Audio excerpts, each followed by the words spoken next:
Hello, everybody. My name is Dave Jackson, he, him.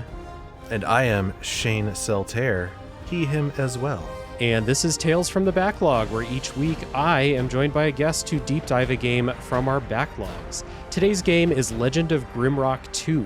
But a few quick things before we get into that. First of all, if this is your first time here, I appreciate you stopping by. And here's how the spoilers work. We are not going to spoil Legend of Grimrock 2 for a while. It's not the most story-heavy game anyway, but there are some cool things that you may want to experience fresh. So, down in the show notes, there's a timestamp for when spoilers begin. Until that point, you're safe. And if you like the show, please consider supporting it however you can, whether that is monetarily on Patreon, telling a friend, leaving a review, sharing it in Discord servers, etc., etc. It's all very helpful. So, with that being said, as you heard at the top of the show, Shane is back on the show. If you don't know him, he's one of the hosts of the Retro Hangover podcast, and he only moves one grid space at a time in real life too. Shane, good to have you back. Yeah, it's great to be back, and I got to be honest, it does make life difficult, particularly in traffic. I have made many enemies. Yeah. Lane changing, maybe not so bad, but I don't know how the traffic is where you are. I'll take your word for it, but it's horrendous. And then trying to move one space at a time, it's awful. Yeah, just keep hammering on that up or on the I guess it'd be the W key on the keyboard to move the car forward. Yeah, but then you overshoot every time, and then it's actually very dangerous. Yeah, you fall into spike pits. It's a whole thing. Previously on the show with Shane, you were on the show before to talk about Signalis. One time that was with Chris, the other host of Retro Hangover. That was a big, beefy, really fun theory sharing episode. So if there are any Signalis fans out there, go check that episode out. We're back with a very different game today. Not as many theories going to be given out, but a lot more gameplay stuff to talk about, I think. Yeah, I think that's accurate. You won't get too many game theories, I think, on this episode. But if you like mechanics, if you're into the nitty gritty, you like the clicky clack of some dice on a table, I feel like this might be for you. Yes, exactly. The game we're talking about today is Legend of Grimrock 2. It is a first-person RPG developed and published by Almost Human for PC in 2014. The Almost Human design credits are primarily two people whose, I apologize in advance, but I'm going to try to pronounce the names. Petri Hakkinen and Antti Tihonen. That's the best I got, at least in one take. And we don't do retakes on this show. But primarily a two-person team, although there are many more people in the credits for various helping roles, for sure. We'll have a few more as we go. If you're here and you don't know what Legend of Grimrock 2 is, we have elevator pitches per normal. I take maybe an easy pitch. I say it's the most dangerous game. You remember that short story from high school? The most dangerous game? The Dungeon Crawler. Shane, what would you say? Yeah, I thought about this one, and I feel like it's appropriate because in retrospect, I feel like they ripped it off. Or maybe it's the other way around. I got to do the time jump. But anyway, my elevator pitch is Lost Dungeons and Dragons Edition. Oh, that's good. Yeah, we do start with a wreck on an island, for sure. Mm-hmm. Yeah. Hell yeah. I played this on PC as, it's the only place that you can buy it, but I did play it on my PC. I don't think this is a Steam Deck game. It felt very much like a mouse and keyboard game. 29 hours to beat the game for me. So also on PC, Shane, how long did you play? So all told, I had to do some of the math because, this is going to bleed into the history a little bit, but I did play this before. So my Steam puts me at 36 hours, but for this playthrough, I want to say it was about 21, I think. Mm-hmm. So... yeah. Decent sized RPG here. And my 29 hours included a big healthy chunk where I was following a walkthrough because there's a lot of stuff in this game that I was not good at figuring out on my own. So even with the kind of sped up walkthrough play, a pretty long game. So we said we're bleeding into history. So you and I had talked about this a while ago as I think last year. We're recording this in 2025. I sent you a list of games and you pinpointed this one as one that you would like to give a second try to. So tell everybody about your history with Grimrock 2 here. Yeah, so I played the original and I absolutely adored it. I still do. Mm-hmm. And so I did not play it like right when it came out. So if my memory serves me correctly, which as I'm getting older it probably doesn't, but I think I sort of like finished Grimrock 1 and then just went like directly into starting to play the second one because I was like I just want more of this. And I got about 7-ish hours into it, something like that, I think. And I just was like, I just fell off like hard. Like I had no motivation to keep playing it. And, I mean, I could go into why we'll talk about that later and it'll probably come up again. But yeah, I just kind of bounced off it. And this is coming from somebody who really likes like DRPGs, like first person dungeon crawler RPGs. Yeah. I was going to ask. Yeah. Yeah. So, so then, when I saw it on your list, I was like, all right, you know what? This is a redemption arc. It's an opportunity, to come back around and give it a second try without, the very rigid preconceived notions of what the first game was like. So. Yeah, I haven't played the first one. I understand this one is like a little bit different, like same basics, I guess, but like there's still cribbing from the same kind of DNA in dungeon crawler history. Like Dungeon Master, I read, was like the inspiration for this game, or for these two Grimrock games. Am I right on there? Like, similar, but the second one's a little different. It takes the well trodden approach of like take the first one but bigger. Yeah. Is essentially what this did. Gotcha.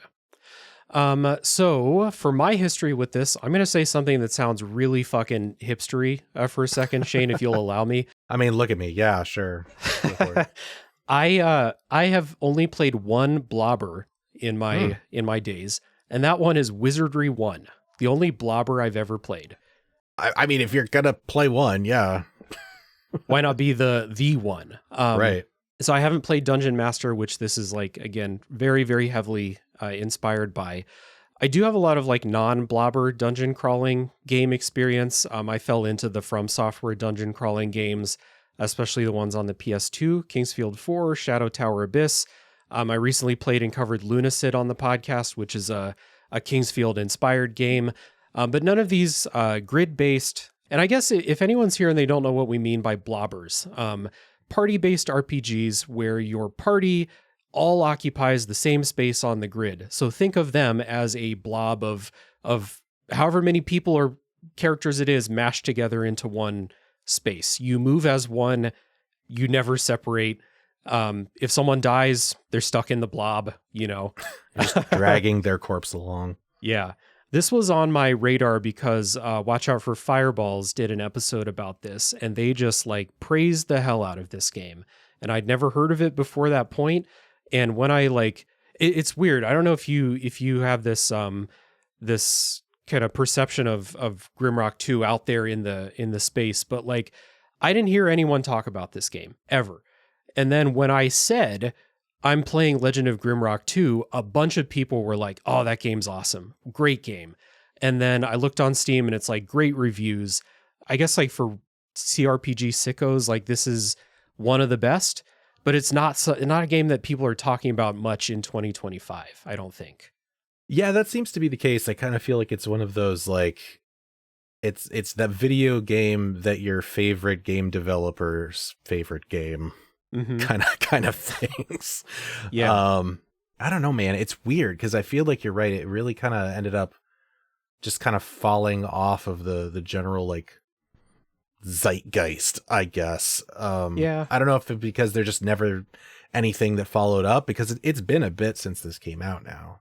Yeah. I actually just found out yesterday that this team made a different kind of game in 2021. Not this exact team, but some of the people that worked on this made like a turn-based combat game inspired. I think I read like XCOM and Divinity Original Sin in the inspirations. So I bought that immediately once I found that out.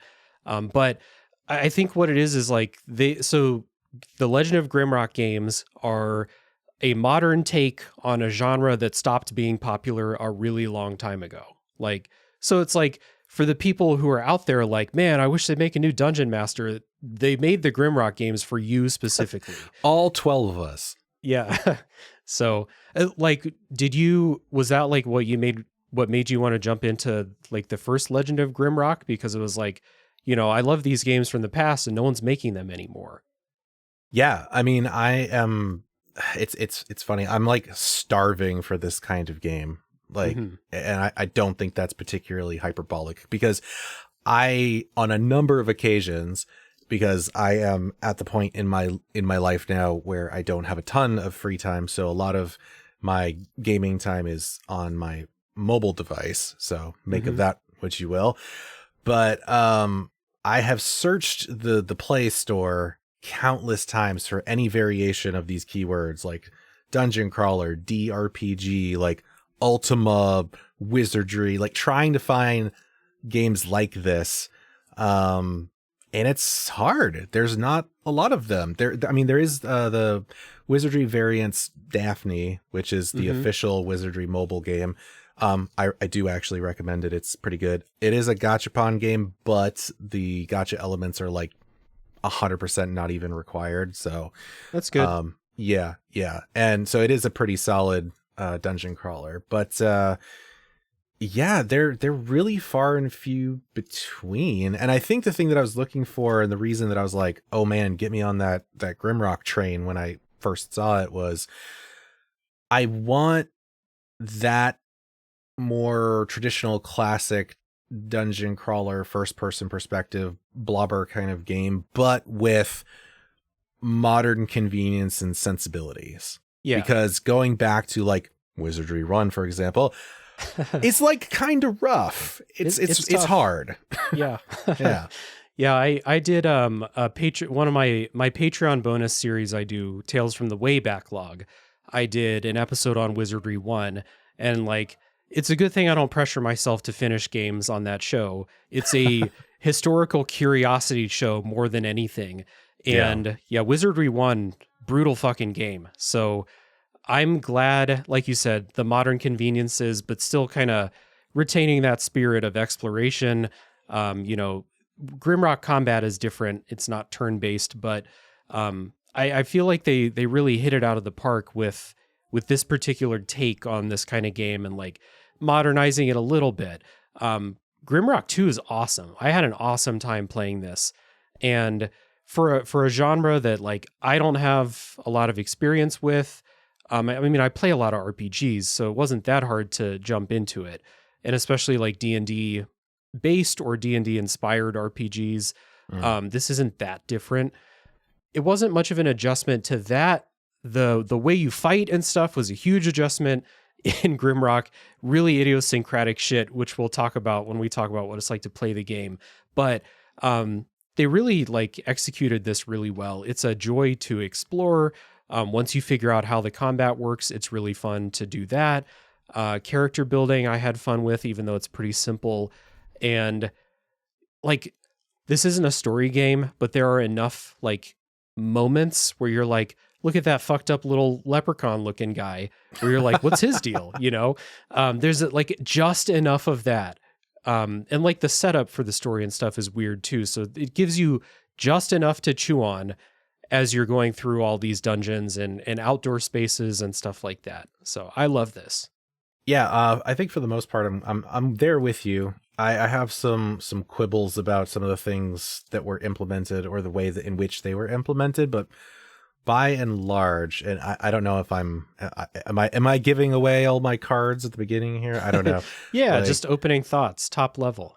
Yeah, I mean, top level, I think the game is better than I initially had given it credit for.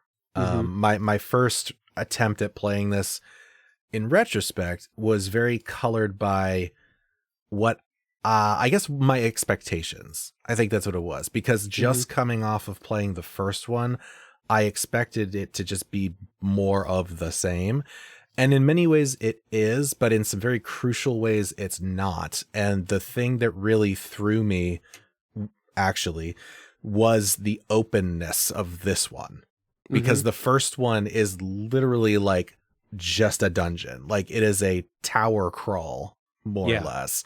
So like I really appreciated that, because especially with a game like this, because you're in that first person's perspective and you're locked to this grid-based movement, it feels a little strange having these like big wide open spaces with that sort of mechanic in place. And I think what really just turned me off initially was that, and feeling like I had no idea where to go. Like I felt lost. Yeah. And I think that's what kind of was like, you know what, I'm good. But coming back to it now and really giving it a true fair shake, it does a lot of things right. And I actually really, really enjoyed my playthrough. So I've come around a lot on this for sure. Nice. Yeah. The Legend of Grimrock 2 Redemption is complete. Exactly. Well, you said it's a really open game and there's a lot of stuff going on, and you're completely right about that. So let's take our first music break.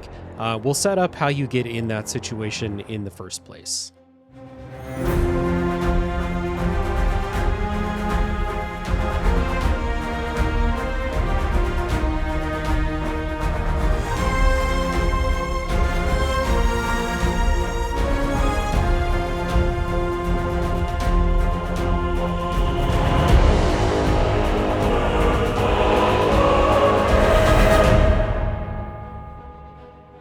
All right, Legend of Grimrock 2 begins with your party of 4 prisoners who you either create or you can use the stock default party.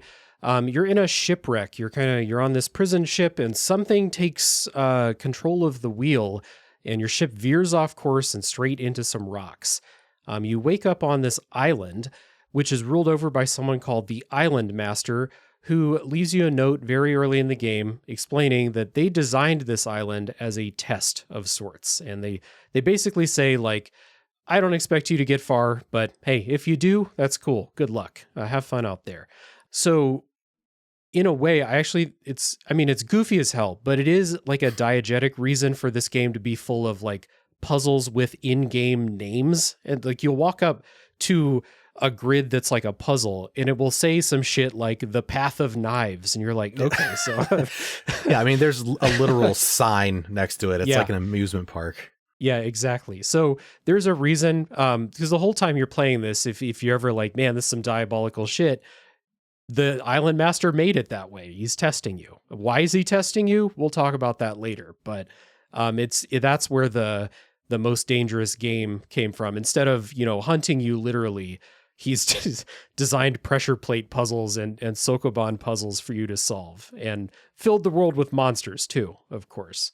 That's basically all the story that there is for a very long time. Super light on story. There's some like lore that you can read, but it was just like, I would read it and be like, huh, okay, well, moving on. Now I wasn't like invested in, you dig up the story of these 2 brothers that are buried together in this crypt, and you're like, okay, well, I'm going to fight them probably, so I guess I know what their deal is. I don't know. That's about all until the very end, that's about all I got from the story, was like an amusement, we'll say. Yeah, I mean, it's like just enough of a scaffolding to hang the rest of the game on, really. And I think that's fine. Like that's really kind of, we're not, this is one of those ones where we're not here. This isn't a Kojima joint. Like we're not here for the story, you know? So, so it works. I will say that, like, I don't know if it's like a design choice or if they were just like, I don't know, fuck it, man. This is like, Legends of the Hidden Temple for realsies, whatever. But, it felt a little like disjointed, and like, why the hell is there a full on Egyptian ass pyramid on this island and like pharaoh coffins? And I'm just like, okay, what does this have to do with anything else, or like the swamp that's right over there, or I don't know. It just felt like they were like, I don't know, man, what are some cool, it's like a Super Mario overworld kind of, where it's just like, okay, so here's the desert world, here's the cemetery world and the swamp, which I don't have a problem with. It's just like, I think that's what struck me a little bit about it is like, I'm just like, there's not really any like narrative consistency. There's not really much of a through line here, but maybe that's like the point is we have this, you know, perhaps less than sane island master just creating a bunch of crazy bullshit. Yeah, I think that like any question that you have, you brought up Lost in the elevator pitch. It's the same as Lost, in my opinion, where, you know, people have a lot of questions about how things work in Lost. And the answer to most of those questions is it's a magic island. That's how it works. Well, yeah, I mean, the real answer was the writers had no clue how to tie off any of those threads. So, right. So the magic island covers up most of those things. And in this one, it's like, you know, why is there an Egyptian pyramid in the middle of this not Egyptian landscape? I don't know. The island master thought it was cool. So I think that's why it's there. But as you said, the story is not why we're here. We're here for dungeon crawling. So let's talk about what it's like to play the game. Notably, from what I understand, again, I don't play a lot of these, but notably, you're outside most of the time in this game. You said Grimrock 1 is basically one big dungeon. And instead, Grimrock 2 is set up with this basically this open map. There are gates and locked doors and stuff that are keeping you where you're supposed to be. But as long as the game is not barring you from a place, you can go explore there and stuff like that. And a lot of it's outside, which, I don't know, new for like, is this a revelation? Because I've never heard of at least one of these grid-based ones being outside. Yeah, I was gonna say like it for dungeon RPGs in general. No, not really. Like some of the older, like Ultima and like Might and Magic and things like that. Like they had like just actual full towns, like outdoor areas you go to. Things like Ultima that. did. Yeah. So it's not unprecedented, but I want to say that the way that this game did it was definitely like it was a little more unique in the way that it presented this, I think. And like I said, for someone who played the first game, it was actually a little bit of a shock. Yeah, you're like, what, the sun? I can see the sun. Like, yeah, I'm like, I want to be in a dungeon by torchlight. What is this business? Yeah, I get that. Like, I definitely, like, I saw the screenshots, so I knew that you'd be outside. But I was, like, honestly kind of surprised at, like, what the ratio is from outside to, like, what you think of dungeon crawlers being. Like, I'm in the dungeons by torchlight, as you said. Those dungeons are, like, pretty long, but I would say it's, like, at least half and half outside versus underground stuff. Yeah, I think that's a pretty fair assessment. And this just kind of like hit me now that I guess I'm putting words to something I was thinking about earlier, but in a way, and it's probably a little bit of a stretch, but the sort of like island setting that this has, coupled with the first person perspective and kind of like this weird sort of like pseudo arcane but kind of mechanical nature of some things, it very much reminds me of Myst. Yeah, I mean, like the outdoor area specifically. Yeah, you're on like this, you know, this puzzle ass island, you know, someone designed this to be like one big, you know, puzzle box type thing. And the world's biggest escape room. Yeah, Grimrock's not as like escape roomy as Myst is, but you definitely have like, I need this key to open this door to go in here to get this key item to, and so on type deal. So one thing I do think is cool about like the fact that the game's outside is 29 hours that I played, if that was all underground, might have been just a lot of like the same types of environments. And Grimrock 2 feels like it really mixes up, like you have several different types of underground or inside environments, but then you have like, you know, you have the beach, and then you have like the central area with this like castle with a moat around it. And then you have like the swamp, and you have a dark cemetery, and there's a day-night cycle too. So that keeps mixing it up as well. So I think this is like one of the cool things about the fact that it is outside is it's much more diverse, like visually, than I would guess that Grimrock 1 was. Yeah, no, that's definitely true. Yeah, I'm my memories of the first game are very, very faded at this point, but I do know that it was primarily dungeons. I think it was a lot of very samey. I mean, there are some things you can do to mix it up in there, which I think they did. But overall, looking at it now, I think it was a smart move. It kind of gave it a little bit of a fresh perspective, figuratively and literally. And I think it works. It was just, like I said, for me, like personally, it was just like sort of that transition shock of like, oh, I was expecting this to be a dark, dank dungeon crawl, and I'm on a freaking beach. Yeah, I get it, dude. Gamers hate the sun. I get it. I mean, yeah, man. Like, the Daystar and I are not on good terms. Yeah. Let's so you begin the game by making a party. They'll give you a default party, but you can also like create your party. They have, I want to say, like 5 or 6 different, like, I guess, like species that you can pick from. You can pick humans. There's minotaurs, there's rat men, there's insect men, and then there's another one. Oh, lizard men also. I think that's it. Did you pick the stock party or did you create your own? I took the easy route. Yeah, I took the stock party. So did I. Yeah. The stock party is a human fighter, a minotaur barbarian, a rat man alchemist. They're called ratlings, but I'm going to call them rat men. A rat man alchemist and a human wizard, which starts you out with a good party. You may think in your head, alchemist, that sounds like a bullshit class that will never be useful. Most useful class in the entire game in Grimrock 2, other than like maybe the wizard. Yeah, well, especially if you pump the alchemy skill up to max, I mean, you're making strong potions, you're making bombs. Like, it's actually a very it's probably doable because I think the game is flexible enough to allow it.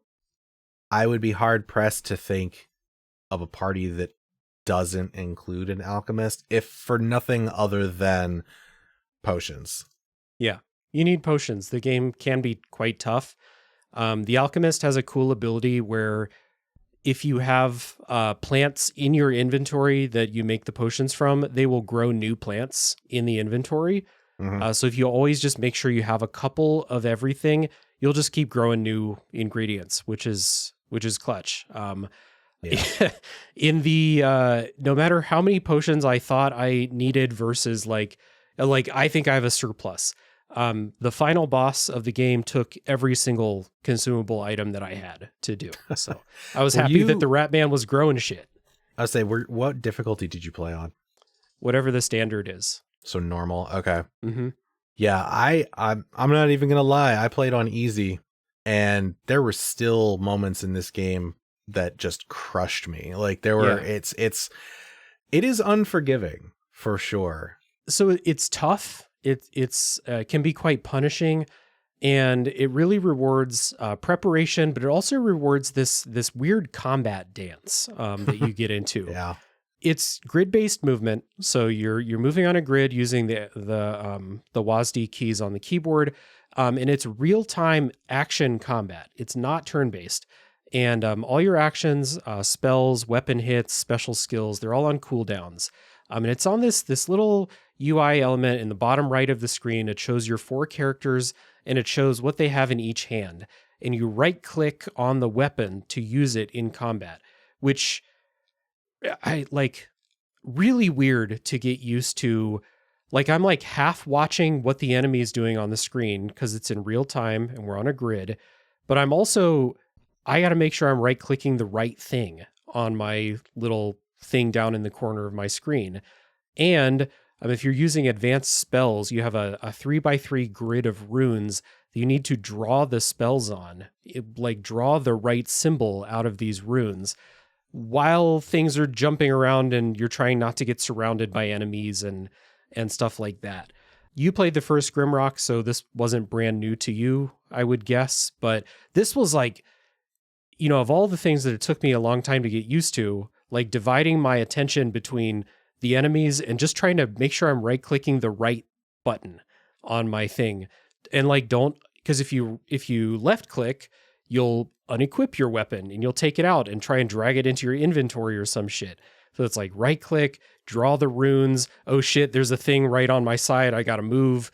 It's a real weird thing to get used to.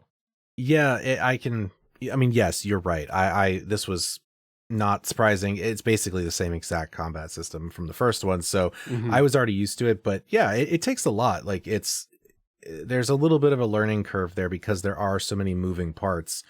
Especially when you start coming up against enemies that are not just your basic, like it comes up and tries to punch you.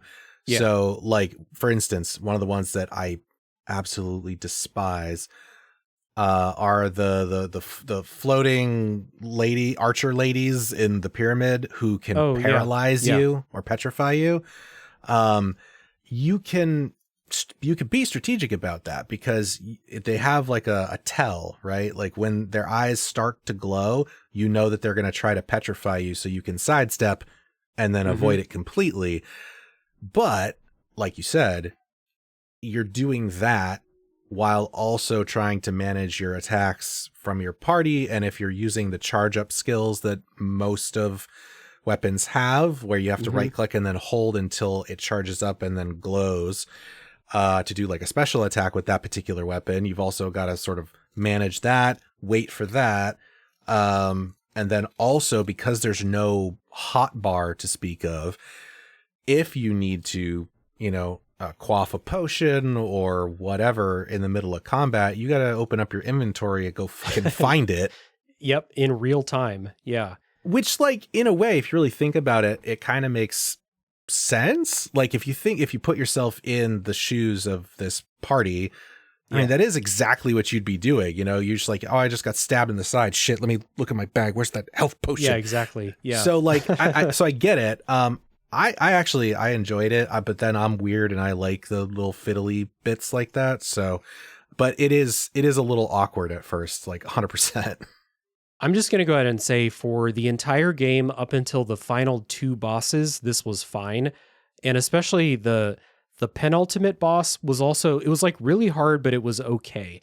The last, like the true boss, if you want the good ending or whatever, it gets too reflex based. Like you have to be too fast with everything.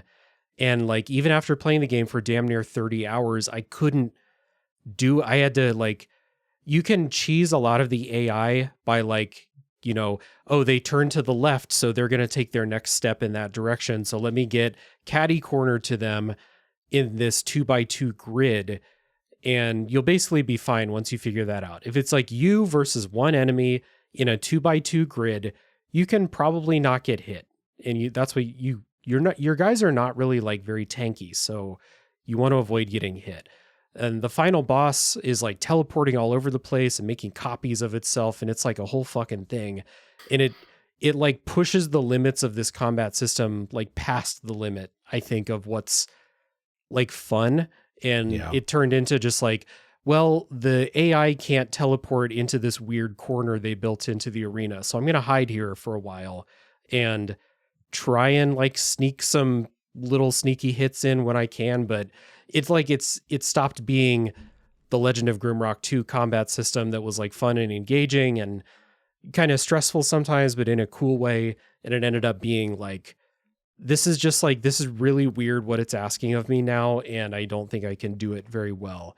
But until that point, I got used to that weird dance of like, let me get catty corner.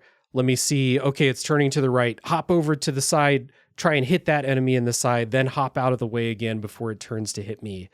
And like trying to strategize like that. Again, it's like if you watch someone play this game, it's really fucking weird to look at, but it's fun. I had fun with it. Well, so I think the interesting thing about the combat encounters that you just brought up is that I get the sense that part of, and of course this is just speculation, but I get the sense that they were trying to do something a little bit more grandiose, and I think they sort of outgrew their britches in that the latter, not half, but the latter parts of this game where things start to get difficult. I mean, at some point you sort of hit this soft ceiling as a developer, as a designer, of like, how do I make this more difficult without just making enemies, HP sponges or doing a billion damage, whatever. So I give them credit where it's due for trying to be more creative in the difficulty, making the encounters a little bit more like a puzzle in a way. However, I think you're 100% correct in that those more dynamic encounters that the game has would have been better suited to just a more traditional free roam RPG, not this sort of like very locked grid-based movement. They're trying to straddle a line, and I'm not sure that it works all the time. Yeah. In my mind, I would actually go so far as to say I would prefer that the game be completely turn-based than not, because to me, that would solve that problem entirely, because then you have a moment purposefully to think about what you want to do next, because you know that the enemies aren't going to go till you go, right? So they could do these weird things where people are teleporting in different places and shit's popping up, but you don't have to be thinking in real time while also being constrained by a system that really was built on turn-based games. Yeah. You know? And it kind of like it still, for most of the game, keeps that turn-based feel. It's just in real time. It still feels like I'm waiting for the enemy to commit to something, aka take a turn, and then I'm going to hop over and take my turn real quick. It keeps some of that, I think. And it really just like gets past the limits once it turns into like real Twitch-based stuff, which, to be fair, is the optional final boss. The other stuff I thought was like fine. Even like I in particular, I really like don't like boss fights where it's just like we're just going to spawn in like 30 dudes in an arena and that's the boss fight. In a lot of games, I don't like those. I'm playing Silksong right now. Those are my least favorite boss fights in Silksong, is when it's like, we have a boss that doesn't have a whole lot going on, so we'll spawn in a bunch of ads and make it complex that way.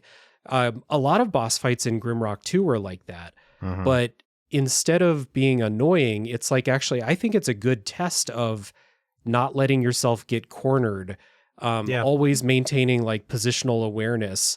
Because in this game, if you get surrounded, you can't move, like, because you can't push enemies out of the way unless you have like very specific weapons with those skills. So like, for all intents and purposes, you're stuck there and you can try and like kill something and jump out of the way real quick, but something might move into that grid and take its spot and keep you boxed in. And it's real rough. So those boss fights, or there's a lot of other arenas where it's like, there are several enemies in this room.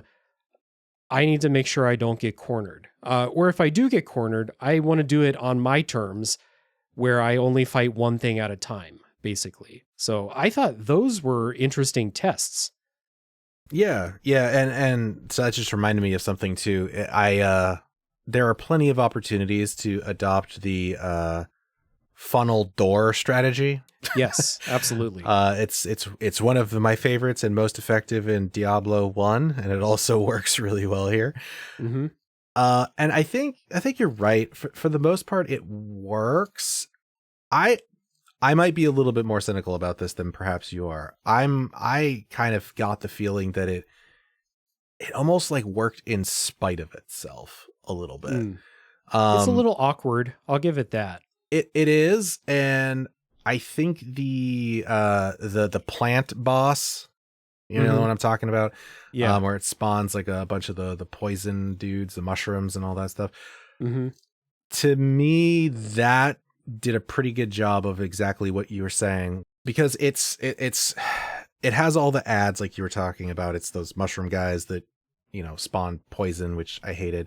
Status effects are brutal, by the way. Oh yeah, they're emergencies. Yeah. So that was rough, but it's a confined space, but it gives you still enough room to move. But there's strategy involved because you do have these obstacles in the way, but it's also a bunch of extra enemies, and you're trying to track down these basically like vine tentacles of this boss to kill them all. I think it works there, but to me, again, this is just me, I feel like that was close to like the limit of what I would accept from this game's combat mechanics, trying to do something more action oriented like that. Because you have to remember, like the games that this is inspired by, things like Wizardry, things like that, not only were they grid-based movement and turn-based, but also most if not all of the predecessors to this game did not have like enemies in real time in the world. Right. They were either random encounters, or they might be there, but they're moving in a turn-based manner. But a lot of them are, you don't see anything until you hit a random encounter, and then you're locked into that. So it's not like you're going to get jumped from behind. So Grimrock does introduce a lot more dynamic combat in that way, which for the most part, I think is a pretty cool change. It's a very different feel. Mm-hmm. I do still think, though, that there is a limit to what can reasonably be done with that. And I feel like they kind of went over that line a little bit. Yeah, no, I agree. I think my point where I feel like they went past the line of acceptable, difficulty and encounter design is like later in the game than maybe where you would draw that line. There is a limit for where this type of combat system can go as far as difficulty goes. And we both agree they surpass that limit at a certain point. Yeah. One of the interesting things about this too is, so like we said, your party all takes up the same space on the grid. And since combat happens in real time, if an enemy is on your side, they will attack the side of your party. So you have a formation, you have your 2 in the front, 2 in the back. But if you get hit from the right side, your 2 characters on the right will get hit. On the left side, same type of deal. Usually what you'll do is you'll have your squishy characters in the back and your tankier characters up in the front. But if you get hit from the side, your squishy mage is suddenly taking direct fire. If you get hit if something's like behind you, they're dead. And so part of the key is like you're positioning yourself to stay out of harm's way, but you're also positioning yourself so that if something is going to hit you, it's got to come at the tanky characters in the front. You don't want your alchemist rat guy to get hit with a big, troll club or something like that. Side note, or just a real quick thing, the sound design for your people getting hit in combat is really funny. They do these really good grunts when they get hit, specifically to what species they are. So the rat guy will make rat noises when he gets hit. The Minotaur will roar when he gets hit. When a character dies, they do a real Metal Gear Solid ass like death yell. It's really loud. Which I guess if you're not looking down at your screen, you need to know that someone died.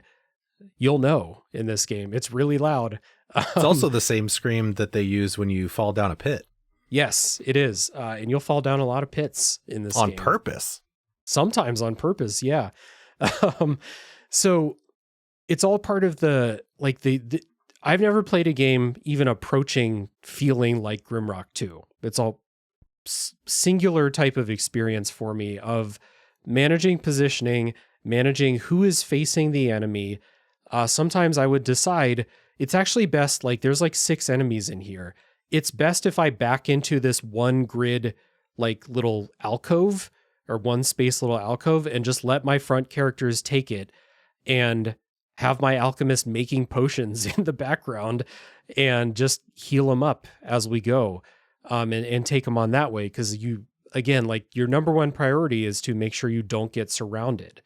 And in the harder fights, you always have to keep moving. And it's kind of like, and this is all happening on the grid, one space at a time, but it really does feel like I'm zooming through this arena, taking pot shots at these enemies when I get a chance, and then I'm back to moving around again. And it's real weird. It's like I just bought a mechanical keyboard, and so it's like clack, clack, clack, clack, clack, clack as I'm going through the combat. But yeah, I ended up really liking this until we reached that threshold where it's like this is too Twitch reflex based for me anymore. Yeah, no, that totally makes sense. Yeah.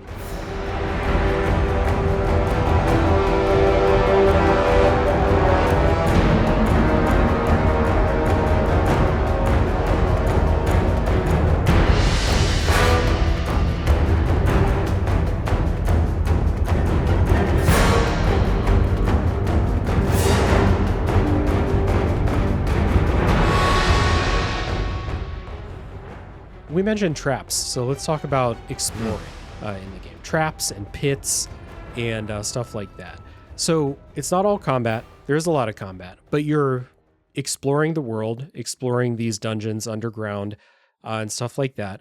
I think that this is a game that really rewards you well for poking around in corners and just basically like if you see a place that's built on the grid for you to go, you should go there and see what's there. The rewards, you'll get these items called power gems that you need to progress the story. But you also find like new weapons, alchemy ingredients, again, great thing to find. I felt pretty rewarded constantly. It's a weird thing in some RPGs where like, if we have a lot of like build variety, then going around and like finding a weapon that's not for one of your builds is basically a meaningless treasure. It happens a lot in things like Elden Ring and Dark Souls where it's like, oh, I love this rapier. I'll never use it. So yeah, I guess I got a treasure. In Grimrock, I always felt like I found something useful for oftentimes like exploring, but oftentimes also like it's directly a reward for solving one of those like created puzzle spaces that the island master made. And like at the end of it, there's a treat for you for overcoming his test. Yeah, so that is still very much in the spirit of the first game as well. One thing that I did appreciate about the exploration, but I think more importantly the secrets, is they were more easily identifiable than a lot of games tend to do. Yeah. I really dislike, and listen, man, like Doom is one of my favorite games of all time, okay? But I will never defend the against every single wall trying to find a secret door. Yes. Okay. And this game mercifully does not do that, because once you identify what a hidden secret button looks like for a particular tile set, they will all look that way. Yep. So like, as long as you are being observant, you will probably find most of the things. And I actually really do appreciate that. The other nice thing about it, and you were talking about the items, there's no economy in this game. Right. There are no merchants. shops. There's no nothing. So if you find an item that is like, oh, that's kind of neat, but also like, I'm never really going to use that, chuck it. It doesn't matter. Yep. Like, you just throw it on the rid ground. Yep. That's not my dad. It's a cell phone. Throw it on the ground. And that goes for old stuff too. Like, there are a lot of times where I'd be cycling through armor. I was actually kind of, and I don't know if you did this too, but I was kind of doing this like little cycle through my party once someone like leveled up enough to get like an armor proficiency. And I was like, okay, now I'm going to move your pants to his pants and like moving those things. And then at some point you get the stuff that you don't need anymore, where it's like, oh yeah, the torn sailor breeches that I got at the beach, I guess I don't need those anymore. And just, just throw them on the ground. Yeah. You're not incentivized at all to hang on to that shit. You can also, instead of just like throwing it away, there's a lot of pressure plate puzzles in the game, and you can use any item to weigh down a pressure plate. So those torn sailor breeches, a note that you picked up, anything that you don't want anymore. Which doesn't seem to make sense if you think about the weight, but it's fine. No, it's like if the pressure plates are that sensitive, the air is probably pushing it down. So I purposefully carried around like a stack of like about a dozen throwing knives on my Minotaur, specifically to use as pressure plate weights. Yep. But it's like, RPGs turn us into hoarders. And this is one of those games where it's like, hey, if you picked up a weapon that's better than the weapon you have right now, you'll never use that previous weapon again. So drop that shit on a pressure plate. And because there is an encumbrance system, there's an inventory limit. You have a grid for your inventory. So like, you don't need that shit. Drop it. Get rid of it. You will absolutely hit the encumbrance limit before you hit the space limit. Yeah. Like, guaranteed. There's enough like bags of holding to give you enough tile spaces in your inventory. Yeah, but the carry limits are pretty restrictive, actually. And I have to imagine that is absolutely by design, because they are encouraging that, like, hey, you are not going to literally carry an entire armory on your back. You don't need to do that. Which, as you mentioned, RPG veterans, the both of us, that is a really hard habit to break. Like, I was still carrying around like 3 different heavy weapons on my Minotaur. And at one point I was just like, okay, I haven't used this in like 5 hours. I think it's probably safe to let it go. Yep. Yeah. You could like picture yourself like slowly reaching out to drop it, like gingerly drop it, and then backing away slowly. I don't need it. Yep. I'm solving a puzzle with it now. Inventory space is at a premium too, because this game has a hunger system. So you're going to carry around a lot of food. So that's going to take up spaces on your grid, and it's going to weigh a lot if you carry a lot of food. A lot of enemies in the outdoor areas especially will drop food as a reward for defeating them. So like you'll come out of that beach area with just a shitload of turtle steaks, but your boys are hungry, so you need that stuff. The Minotaur, like each class has different like traits specific to them. The Minotaur gets hungrier faster than the other characters. So he needs to carry more food. The rat gets a bonus if he eats cheese, which I thought was a funny little, just a very nice touch by the developers. Yeah. Yeah. Like a permanent stat bonus for eating cheese. Yeah. Well, my Minotaur definitely became my pack mule.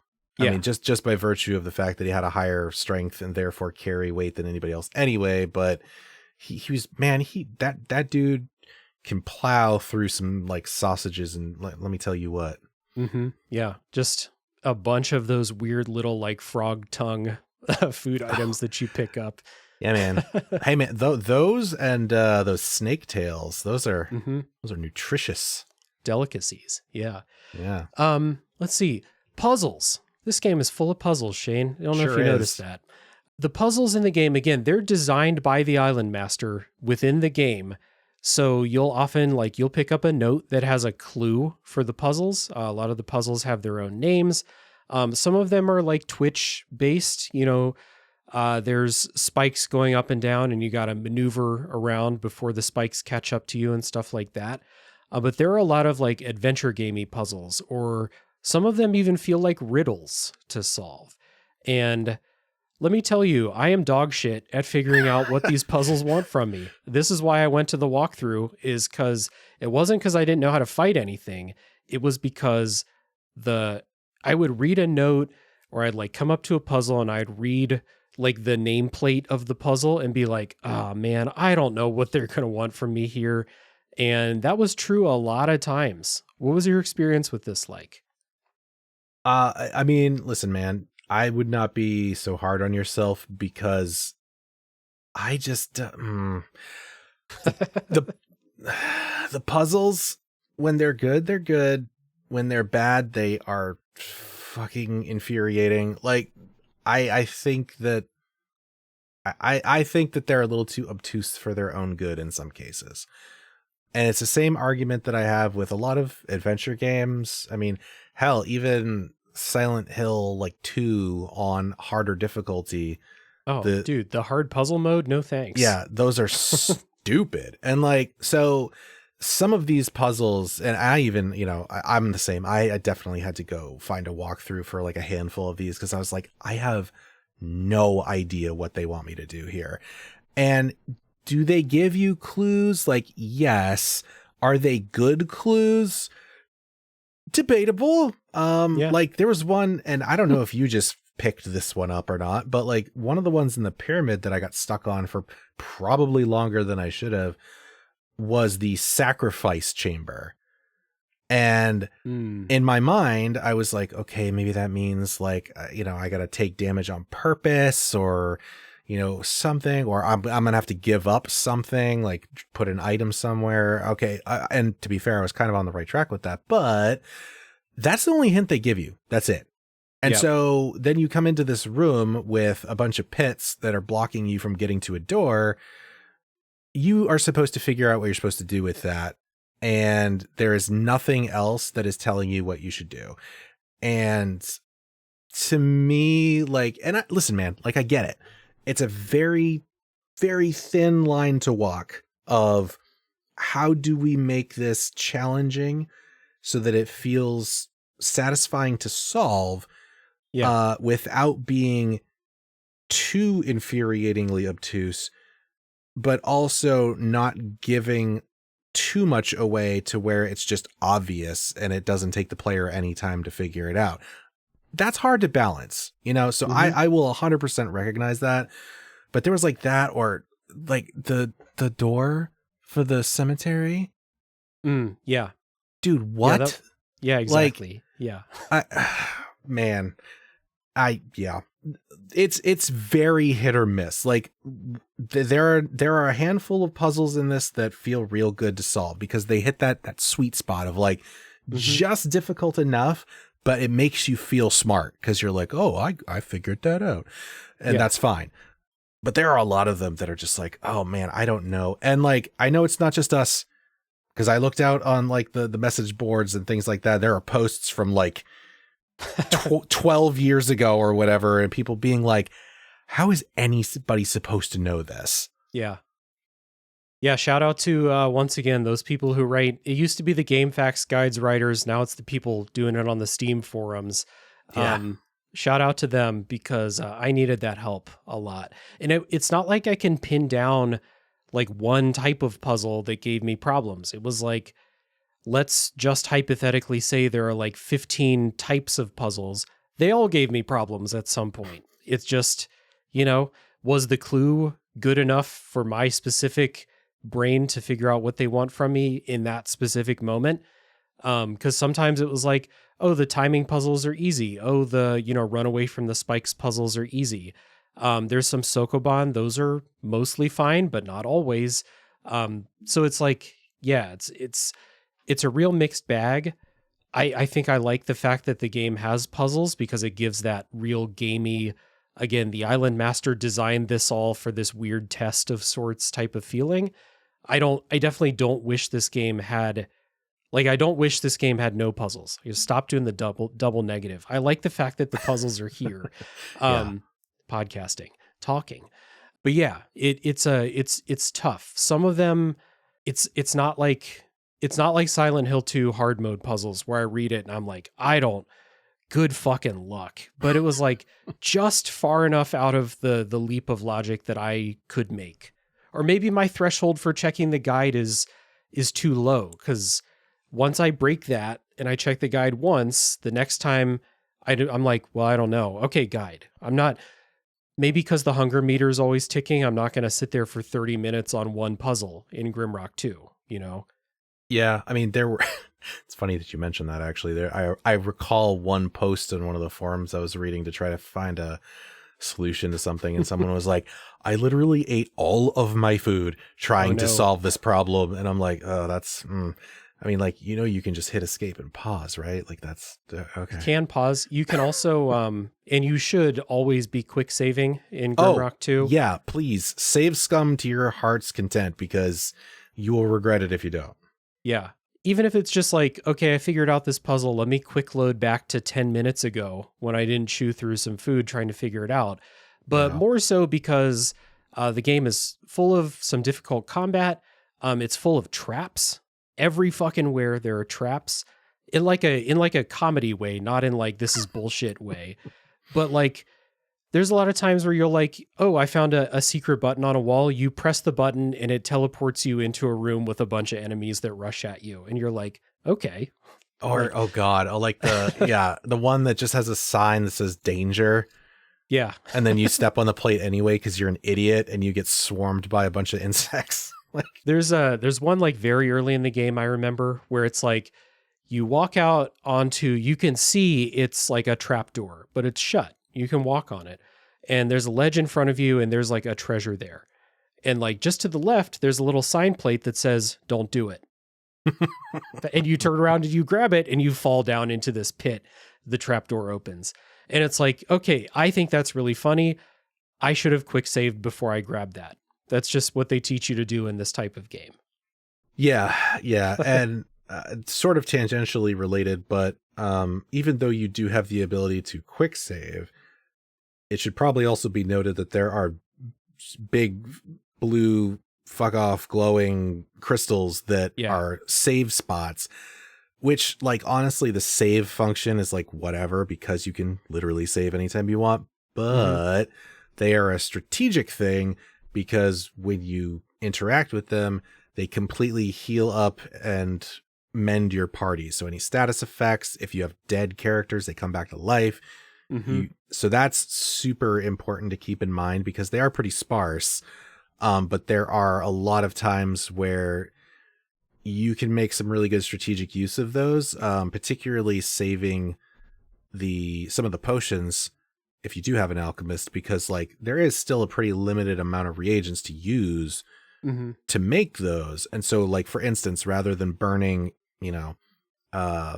antidotes or anti-venoms, if you're close enough and you can survive it, you could finish up a fight with something that, poisoned you, and then go head over to the save gem and cleanse yourself and save you from burning consumables. So that's, part of that strategy too.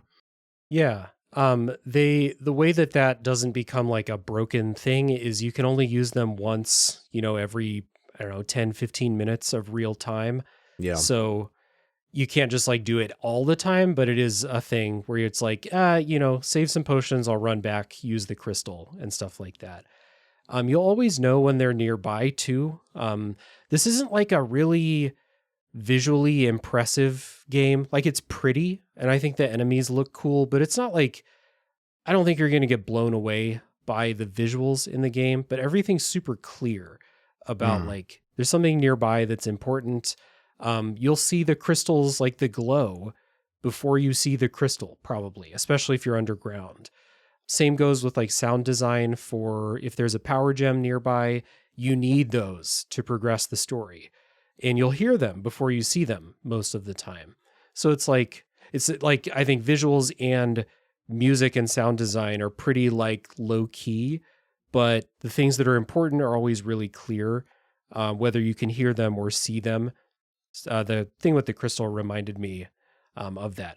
One of the things, like with those secret buttons,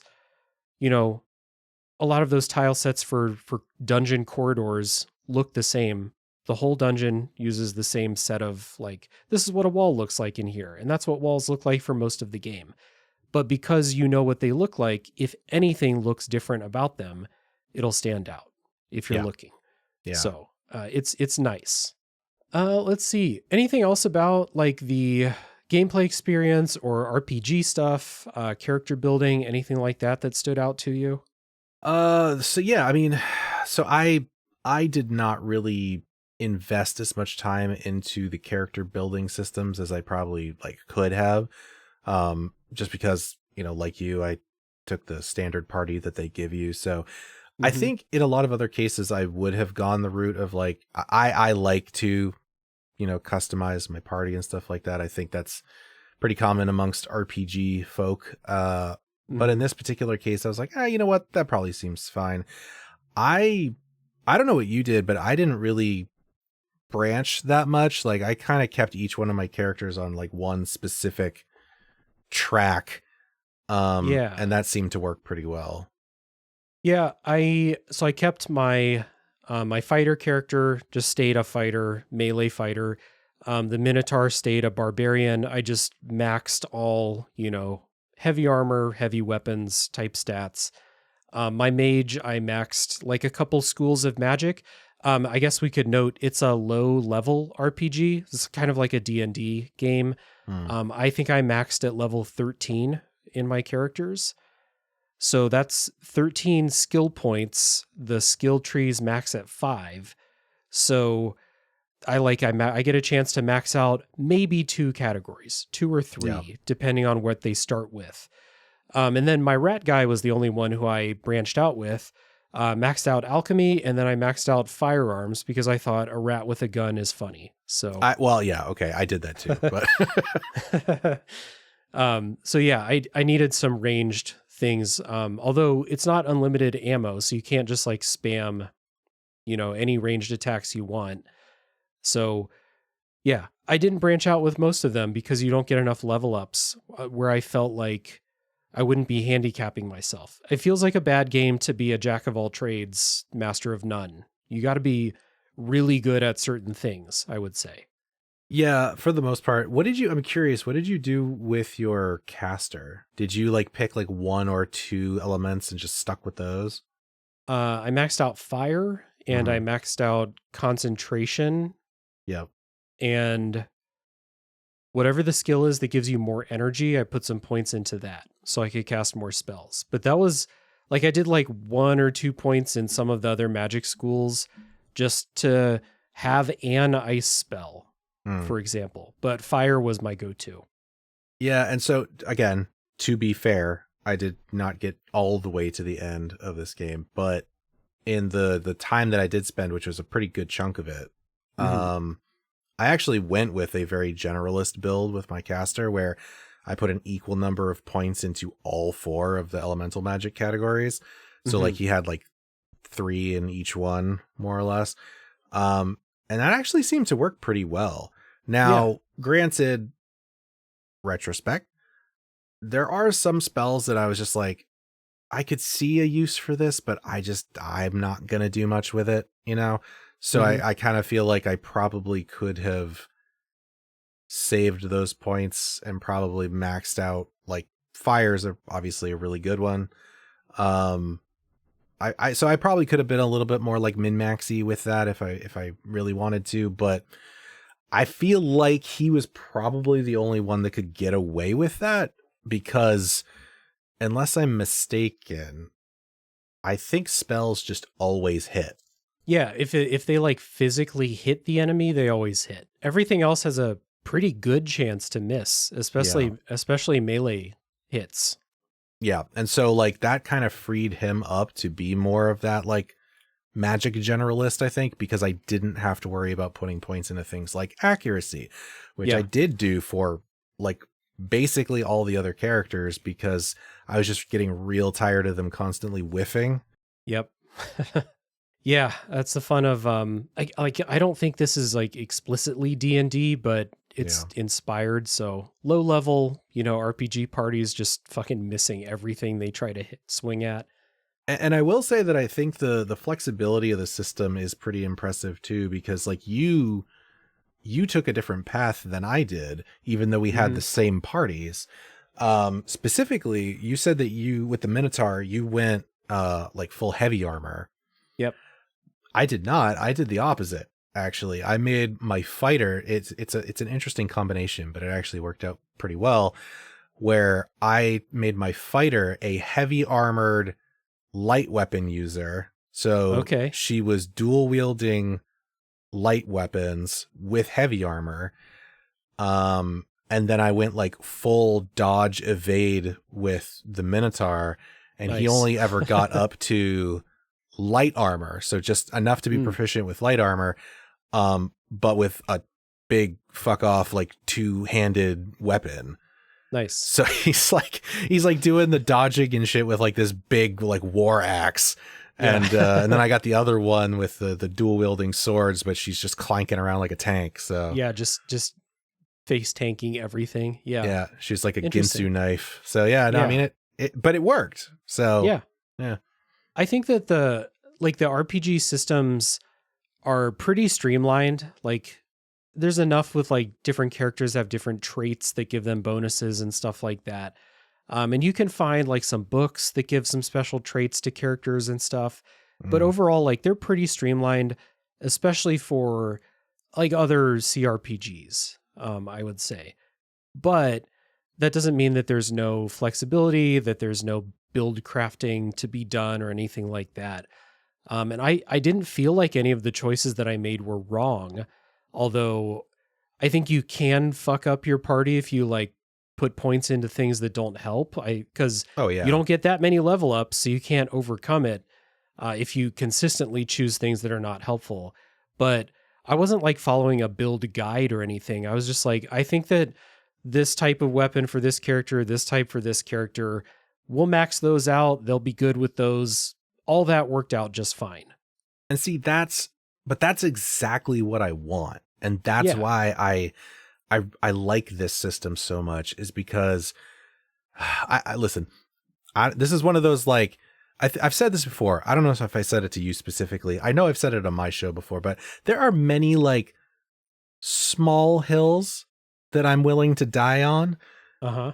And one of them is that talent trees suck. Mm-hmm. Because they are a false choice. They are a veneer of complexity, when in reality, big, stupid skill trees, more often than not, will just boil down to the same handful of optimal choices. So it's like this illusion of choice that you have. And people will defend that to the grave, that they're like, no, skill trees are the way to go because it gives you build diversity. And I'm like, there's no build diversity if like 8 out of the like 15 things you could do with this objectively suck ass, you know? So like this kind of system to me is perfect because it still gives you the ability to have agency in how your characters evolve. And to be fair, it does still give you the chance to royally screw your party. Like if you want to give air spells to your fighter, I mean, that might be kind of cool, but like probably not super effective.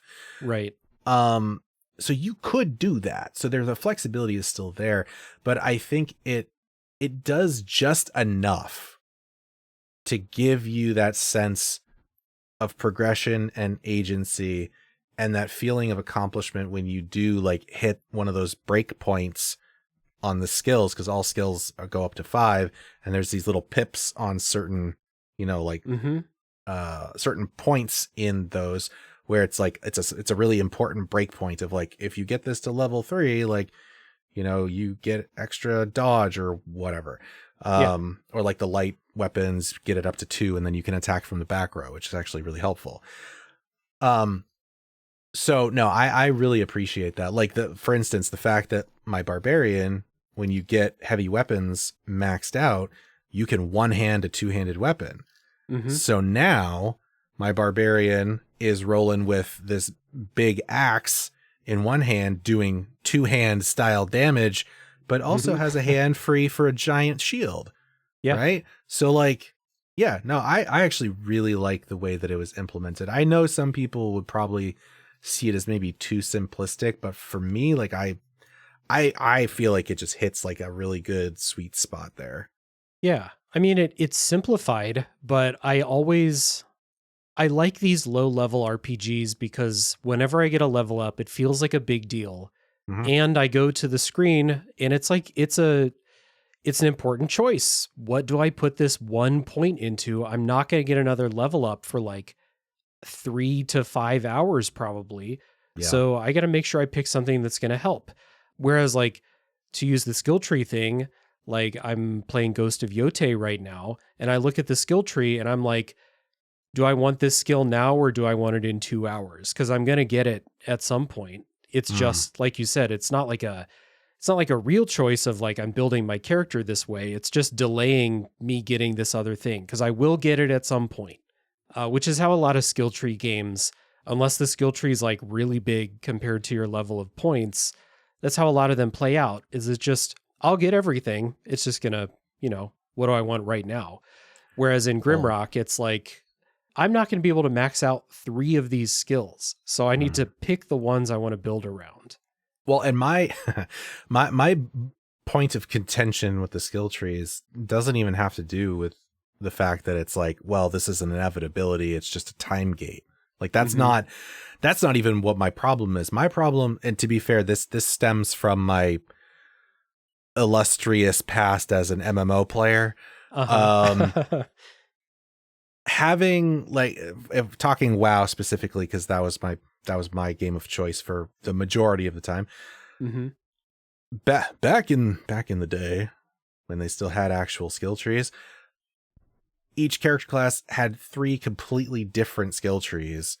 And so it's not well, I'm going to get all this eventually, so whatever. It's oh, look at all these different choices and you can build your characters in so many different ways, except that was never true, because like each one or each style of gameplay always had one or two optimal paths to take. Yeah. Mm-hmm. That's just how numbers work, right? Yep. So like I just it's tangentially related to this, but you know, we're on a podcast and I have a microphone, so fuck it. But like that, I will take every chance to complain about skill trees, because I just don't think that I don't think they do what they intend to do like the vast majority of the time.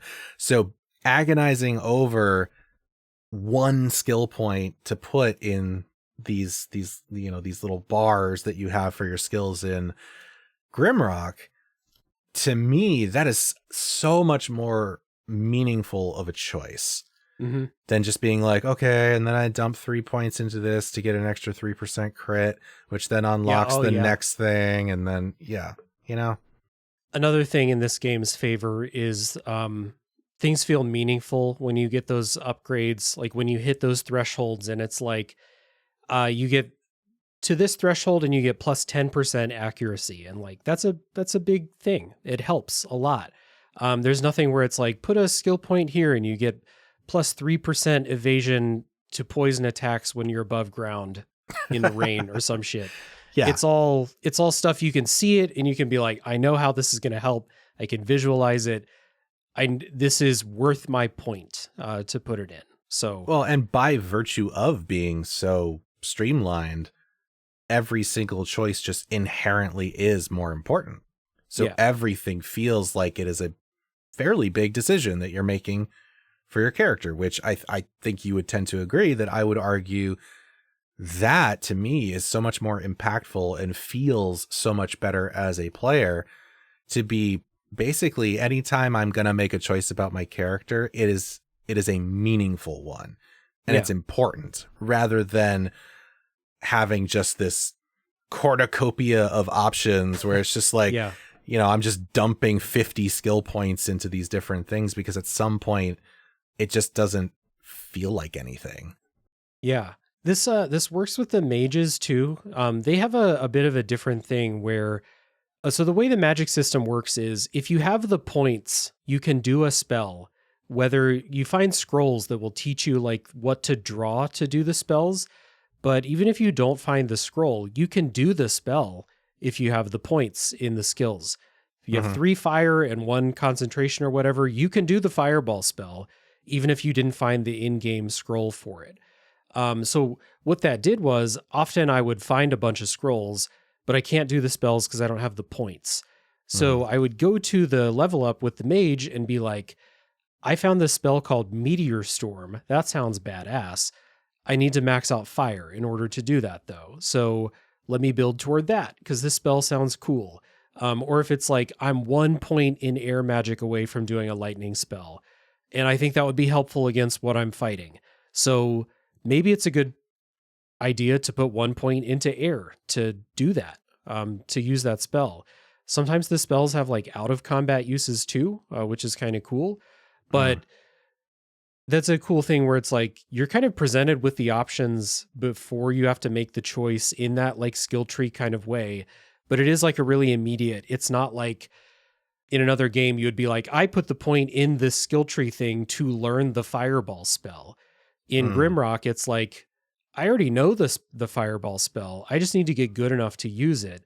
And that's a permanent choice that I'm making to like build around the fireball spell now, which I found to be meaningful. And that's why I chose not to go with the jack of all trades with the mage, but to build specifically to be like, this guy's just got like a badass fire spell and like a couple of utility things also, but fire. If we fight something that's resistant to fire, whoops, but that's how I'm building. Oh man, that reminds me of coming up against certain frost enemies that sucked, by the way, but not if you got the fire spell. Well, yeah, but also learning through, and that's the other thing is, I think, at the risk of sounding too industry buzzwordy, there is a lot of like emergent gameplay in this that you learn by doing, which, as any of us who have been talking about video games for probably longer than we should have said, the show not tell is so critical. And so there's a lot of those emergent moments in this game too, like, for instance, coming up against this frost, creature. And obviously intuitively you're going to be like, probably fire. But also realizing and forgetting and then realizing that that really sweet, badass two-handed sword that I found for my Minotaur that was like locked behind a whole puzzle also does frost damage. And so like it heals the enemy. The only way you can tell is when you hit them, the green numbers pop off of him instead of red numbers. And so I got my ass handed to me once by one of those because I was just like, man, this thing is a tank. It's not going down. I am face tanking this thing. I am going to die. And then just as I was dying, I looked and I'm like, motherfucker, is that a green number? And then I went and looked and I was like, oh, frost sword. So, so there's a lot of those things too, which I think is really cool. And the one other point I wanted to make about the spell system is the fact, like you said, that you don't have to like unlock a spell. Inherently, you kind of already could know all of them just by like literally just, again, put yourself in the shoes of the character. You're like this wizard dude or whatever, and you got these arcane runes, and you're just like, I don't know, man, I'm just gonna fuck around with these. I went to wizard school. Yeah, I learned some shit. Yeah, I could figure this out. And he's just sort of like fiddling with the runes until something happens.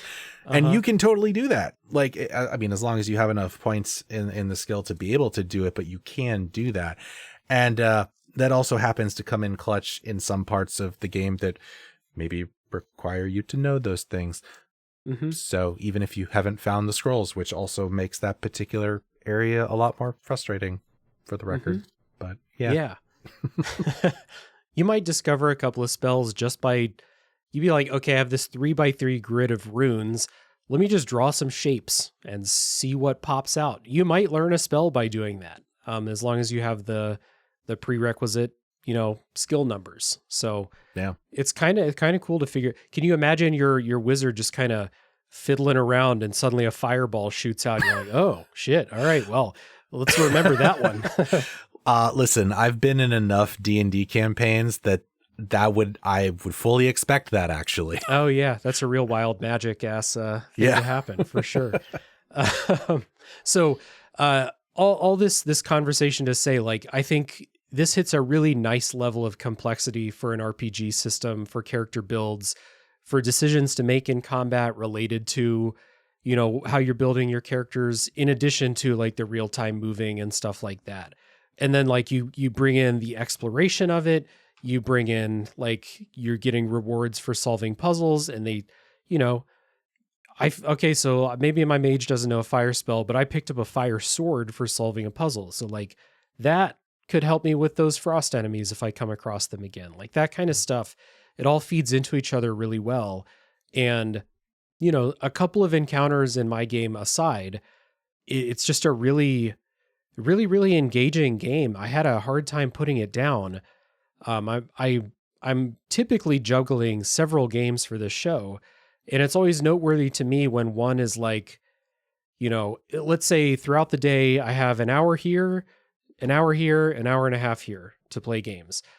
And it's always noteworthy to me when it's like in one of those slots I start playing, and then it's like, actually, I don't want to stop playing now and move to a different game. I want to keep playing Grimrock. I'm having a great time exploring. I'm having a good time fighting. I'm about to level up. We're having a good time. Oh yeah, 100%. I mean, that's like, especially having, wow. What's funny is I was just going to talk about like the fact that I've been doing a podcast for like 10 years and then I can't fucking talk. So that seems appropriate. But no, I mean, having done this for so long now, you inevitably end up playing a lot of games.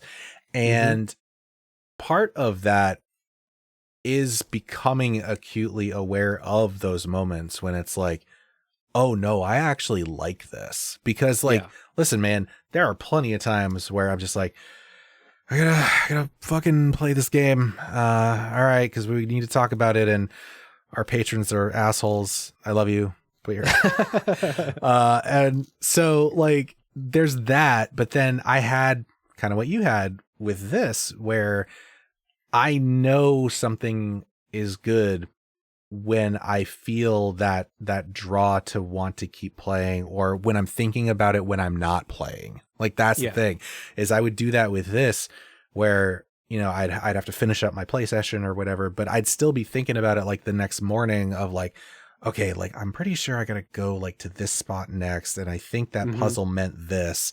And that is the hallmark of a game that's really got you hooked. And like I tried to move things around in my admittedly pretty hectic, you know, adult schedule to try to fit in time specifically to try to play this. And sadly, that does not happen as often as one might hope. Just with the sheer number of games that are available now, it feels like more often than not, you're just kind of like, at best, you're like, yeah, it was pretty good. Like that was an enjoyable experience. It was all right.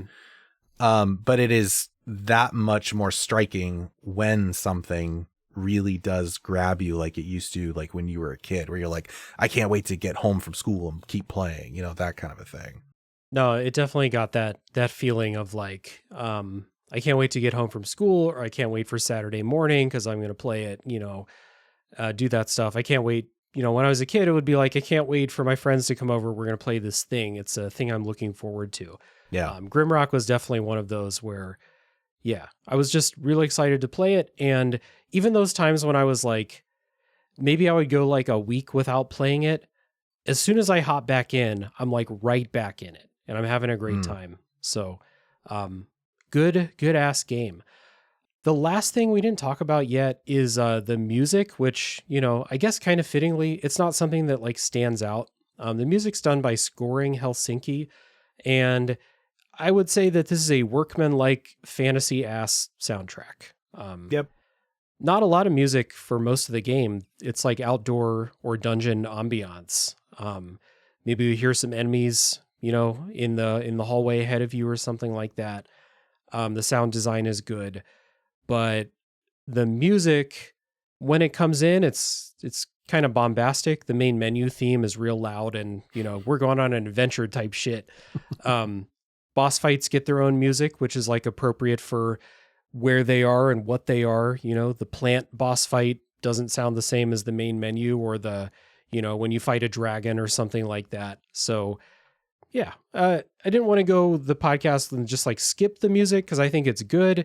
But it's definitely like, it underscores moments in the gameplay more than anything else. Yeah, this is definitely one of those instances where I think, to me, it's more about the sound design than the soundtrack.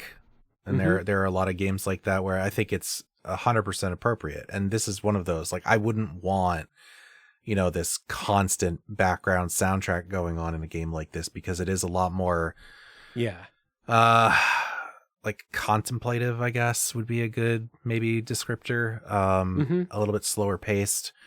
So I think it is absolutely appropriate for the type of game that it is. I think underscoring the bigger encounters totally works, but I think it's where the sound design comes in for me, and you were the one that brought this up earlier, of like being very intelligent with how they implement sound to sort of complement the gameplay, particularly like knowing that, you know, those power gems that you need do give off a very distinctive hum that gets louder if you get closer. So if you can't see it, you still know that it's there somewhere. Yeah. Because that's like whenever you hear that hum, you're like, I need that power gem. Stop everything else. Try and figure out how to get that thing. So it's good to announce that they're nearby. Yeah, for sure. And by and large, a lot of, well, you, I mean, you already went over the party sounds. I think those are pretty great too. But I think a lot of the enemy sound effects are also really well done. Mm-hmm. And it seems like a pretty like minor thing to mention, but it has a bigger impact, no pun intended, to gameplay than I think a lot of people realize or even really put any thought to, because I think we tend to take it for granted, but combat sounds are really important. Yeah. If you have bad combat sounds, it's like, okay, this is going to be a very niche thing for like 10 people probably. Okay, bring it on. Yeah, but it to me, it's a bit like middleware services in an IT company, in that nobody gives a shit about them until they're broken. Mm-hmm. Like if things are working, nobody even knows they're there, right? Yeah. It's the same thing with this, where it's like, if you have good combat sound design, most of the time people are gonna be like, yeah, that's what I expected. But if it's dog shit, you will 100% be like, oh no, this sounds like slapping wet meat. Like this is not good. And so all of that to say that I think the combat sound effects were very well done in this. I think all of the enemy sound effects are very identifiable. I think the implementation of it is good too, especially in the more dungeony areas of the game, because there are a lot of times where you will hear an enemy before you see it, which I think lends a lot of ambiance to the experience. So yeah, but by and large, I'm pretty about it. Yeah. To add on to that, the fact that in combat, when you're splitting your attention between watching what the enemy's doing and then looking at your little thing in the bottom right where your weapons are, you need a good combat indicator for when you hit. And especially, I mean, the miss sound effect is very identifiable. So even if you're not looking, it will say down in the bottom right, it will say miss, or it will give you a damage number for how much damage you did. But you can't always, like, my eyes are I don't wish I had an eye tracker, but like I kind of wish I had an eye tracker tracking what my eyes are doing, going from this on the screen down to the corner just constantly.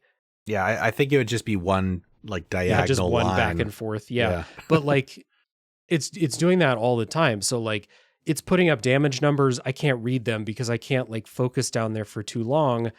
Otherwise the enemy will get on my side and start smashing my rat guy. And I can't let that happen. So yeah, having those like sound cues for like how combat is going is really helpful too. In addition to just being like, hey, you hit something with a hammer, it gives you a nice satisfying sound effect when you get that. So yeah, it's a weird ass game, but they do enough to help you with like its idiosyncrasies, especially with that combat system. So all right, well, let's wrap up the non-spoiler part of the episode by giving a recommendation. Who do you think should play this? I think like it's pretty safe to say, like, if you love blobbers, you should probably check this out. Do you think that this is like a good entry level blobber for someone who's like, I've seen those old ass RPGs. I wonder if Grimrock 2 could be the one. I don't know. I don't think so. And the only reason I say that is because of the scope of the game that they tried to make. I think it's too much for somebody first coming in. If you were going to ask me, I would 100% direct you to the first Legend of Grimrock, because it's a much more focused experience where it's less about like remembering that you picked up a note from like that area way the hell over there that gives you a hint for a thing that's in a completely different area. Yeah, that happens sometimes. Yeah. Is there a different kind of person that you would recommend Grimrock to then, especially? I mean, I think like you said, I think actually bringing this whole thing full circle, I think part of the reason that it's not necessarily part of like any real discussion in terms of like video games is because at the end of the day, it's still very niche. Like it's still very catered to a specific audience. So if I was going to recommend it to anybody, it would be people who are like already into, blobbers. Like if you even know what blobber means, like then right. you're like, yeah. And to be fair, you've probably already played this, but if you haven't, I would definitely recommend it. I think the only other one, and again, I would probably still direct them to the first one, but if you are like adjacent to this in that you are like someone who's really into like D&D and stuff like that, this is one of those games where you will get very close to that same experience for the tile-based sort of combat. I want to be clear about that. If you're into D&D for the very deep role playing, which is awesome and a lot of us are, that's not this. But if you really like that style of grid-based combat and the fantasy tropes and all that stuff, I think you'd find a lot to like here. Yeah. It's a really, really good game, but it's not one that I think is going to appeal to everybody, even people who really like RPGs. Like, this is a niche within a niche of RPGs. I think when you think of a game like this, you'd probably think of turn-based games first, and this is not that. This is actually like a bridge between like a turn-based dungeon crawler. Like if you're into an Etrian Odyssey or like a Shin Megami Tensei or something like that, or, you know, a Wizardry. And then like there's the other side of it that's like the real time, like the Kingsfield type of dungeon crawlers. This is kind of in the middle. I think it's really good at what it does, but it's not really like a super identifiable, like, if you like this game, this other very popular game, then you'll like this, because it doesn't really exist. It's kind of like, if you like Dungeon Master or Legend of Grimrock 1, then you'll like Legend of Grimrock 2. But yeah, it's a very niche thing, but I think it's really good. And so if it sounds interesting, I think, you know, I would recommend people check it out. It's pretty old now, goes on sale for, you know, less than $10 at this point. So yeah, give it a try. Maybe give Legend of Grimrock 1 a try. If the smaller scope appeals more, or if you just want to, you know, if you don't like the sun, you just want to be underground. It's valid. Yeah. Yeah. One last thing that I do want to tack on to the sales pitch there too is that, you know, picking this up on Steam, it also does have Steam Workshop integration, and there are some pretty good, like, complete custom campaigns that people have built. So you also get, you know, some extra bang for your buck for this too. So something to consider. Hell yeah. I didn't know that. Thanks for pointing that out. That's cool. Yeah. All right. So before we go into what should be a relatively short spoiler section, not a whole lot of story to talk about here. We always talk about what the guest does. So as I said at the top of the show, Shane is one half of Retro Hangover, along with Chris, who's been on the show many times. So Shane, it's your turn to give the pitch for Retro Hangover. Oh man. It's as if I do that all the time. So let's see. Yeah. I mean, if you aren't aware of who we are, because I'm not going to be presumptuous and think that you are, we're not that big. We do talk about retro games. So if you're into that kind of a thing, we have settled pretty nicely into a winning format, I think, as far as we're concerned, where, you know, on every other week, our episode will highlight one particular game. Occasionally it'll be one console, or I think we've literally done this like once, but also industry figures. I'd actually like to do that more. But we kind of focus on that, go through, you know, like the, give you a brief history. So, you know, you can't say you never learn nothing, listen to us. Yeah. And then the rest of it is honestly just a bunch of bullshit of us talking about it. So, I mean, if you want to just listen to the brief history, that's cool. But we go through, you know, all the categories, you know, the game's presentation, our personal experiences, visuals, music, a lot of the same things that we, you know, just talked about here. And so if that's your jam, we've got, what is it, like almost 300 and over 350 things now out on our main feed, which is insane. So, you know, feel free to check that out. Fortunately for you, we made it very easy. So all you got to do is head to our old man link tree, because apparently that's what old people do. And I don't know, that's what the kids said. I don't know, man. It's something about skibbity. I'm not sure. But if you go to linktr.ee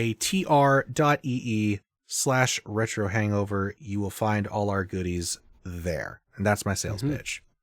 There we go. A good pitch. Retro Hangover is a great show. I listen to it all the time. I've been lucky enough to have been a guest on the show maybe 3-4 times now at this point. And that's not even counting the King of Games, which I am a judge, a panelist, a host sometimes of the tournament. The King of Games 1999 is going on as we're recording this. It may be finishing up by the time people hear this. But tune into that to find out what we crowned the best game from 1999. Or absolutely the King of objective. Games 1999. Yes. Yeah. No, it's a very scientific process. Absolutely. It's a lot of fun. I think people should check that out. Oh my God. Yeah. I forgot to mention, I said 1/2 and then I didn't even finish it. So, I'm clearly a consummate professional here, but on every other week we do the main episodes and I forgot the other part. So on the off weeks, we have what we call the flight, which are basically top 5 episodes. And those lists are chosen by our patrons. So it is actually a weekly show. I'm just stupid and I didn't say the other part. So the top 5 episodes are good, good length to them. Clearly not what we're doing here today with this long ass discussion, but those are fun in the off weeks for sure. So I'll put the link down in the show notes for Retro Hangover. You can check out the podcast. You can check out the weekly streams on Twitch. A lot of stuff going on. The Retro Hangover Patreon has an insane amount of content if you want to support them and just get a lot of bonus shit. Chris is very busy with that. So support Chris's endeavors. He's playing like every Saturn game for a series, the fucking madman. Yeah, he's crazy. I don't recommend following him. He's not a good role model is what I'm saying, but yeah. A good guy. Role model? Questionable. Yeah. So Retro Hangover down in the show notes. Please check it out, everybody. And there's a reason I keep inviting Chris and Shane back onto the show. So I did my plugs at the top. I will say the last one is I have a Discord server, which is a lively, friendly group. We'd love to have you join. If you want to, come in. I forgot to mention this. Grimrock 2 has got me like low-key obsessed with finding more blobbers. So come in, give me some recommendations for blobbers. Especially like cool indies. I know indies are like picking up a lot of that. Oh, yep. You just reminded me. I have some recommendations for you. Hell yeah. I'll get those for sure. So yeah, Discord, it's a cool place. Hop in, join us. We are going to take our spoiler break now. Music is going to play for a bit. I will say thank you to the patrons, and then when we come back, it will be full spoiler time for Legend of Grimrock 2.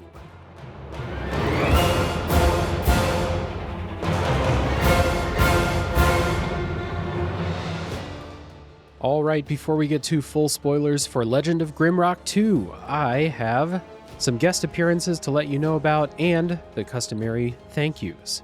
As with all of November and December, I'm on the Geeks and Grounds podcast as we go through a playthrough of Final Fantasy X, talk about the story, analyze its themes, and much more. On the most recent episode, we did our Game of the Year and set up some themes to look for in the second half of Final Fantasy X. And then next week, we will have the second half analysis. That's on the Geeks and Grounds podcast. I am also on Pixel Project Radio as we begin a long-form analysis of Nier Automata. Episode 1 goes over generalities and then begins Route A. So check that out on Pixel Project Radio if you would like to hear that. And the King of Games 1999 tournament rages on. They are in the semi-finals. The most recent episode matches up 2 heavyweight games from 1999, Silent Hill and Tony Hawk's Pro Skater. So check that out as that tournament nears the end and we will crown the King of Games for 1999. So once again, that is Final Fantasy X on Geeks and Grounds, Nier Automata on Pixel Project Radio, and the King of Games 1999 on the Retro Hangover podcast. I will put links to all of those down in the show notes, and as always, I'd like to say thank you to the patrons who help support the show. A big hearty thank you and shout out goes out to Chris Nelson, Zulgeek, Chris Copleen, Eric Guess, Rick Firestone, Nick Fakori, Soccer, Cupcake, Kyle, Christian S., Matt aka Stormageddon, JD, Doug Leaf, Jason Emery, Brian Skirsha, Jenny E., Marcus O'Neill, Stefan, Drellish, Rigamort, Silcanet, Levi, John E., Aliasi, Joseph Hooper, Yorkie Duval, Aaron, Squill, Alan Kress, Doug T., Retro Overdrive, one of many tots, Magic Crow, Tom Danks, Vitor Pontes, and many more. Thank you all for your support. It means a lot to me. If you out there would like to join them, you can do so at patreon.com/RealDaveJackson. And with all of that being said, let's get back to full spoiler time for Legend of Grimrock 2.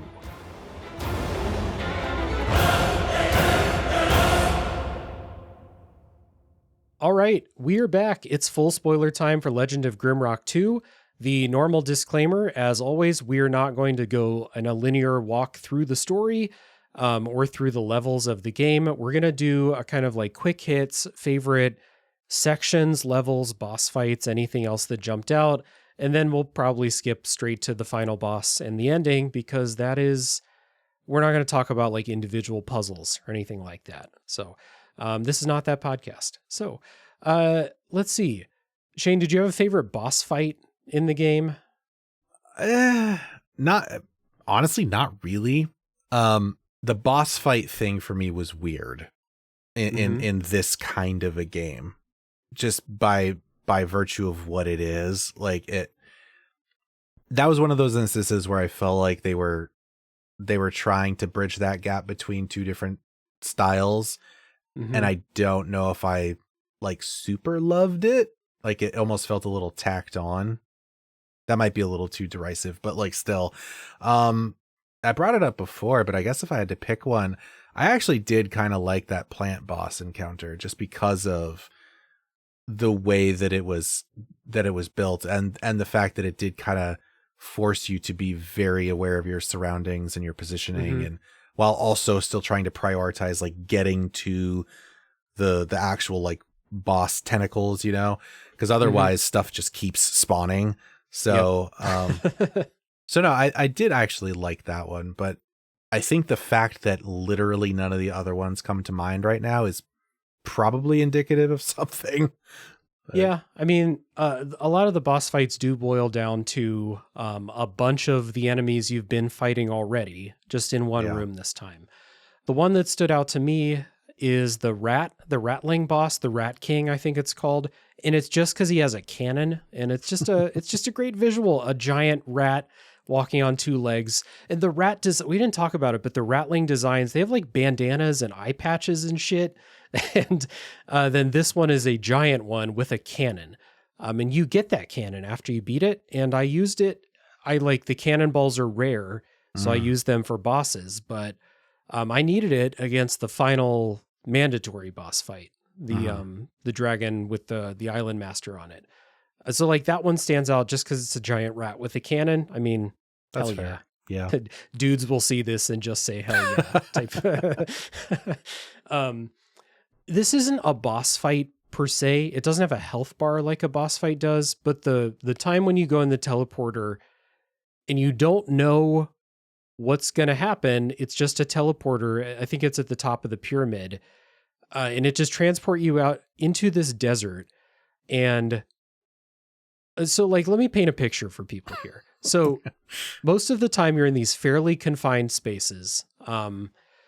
Let's just say a 5x10 grid is a pretty large room, or like an 8x10 grid is like fairly large. And like you'll fight 2 or 3 things, maybe a slightly larger room with more enemies if it's a boss fight. And you get teleported out into this desert arena that is massive.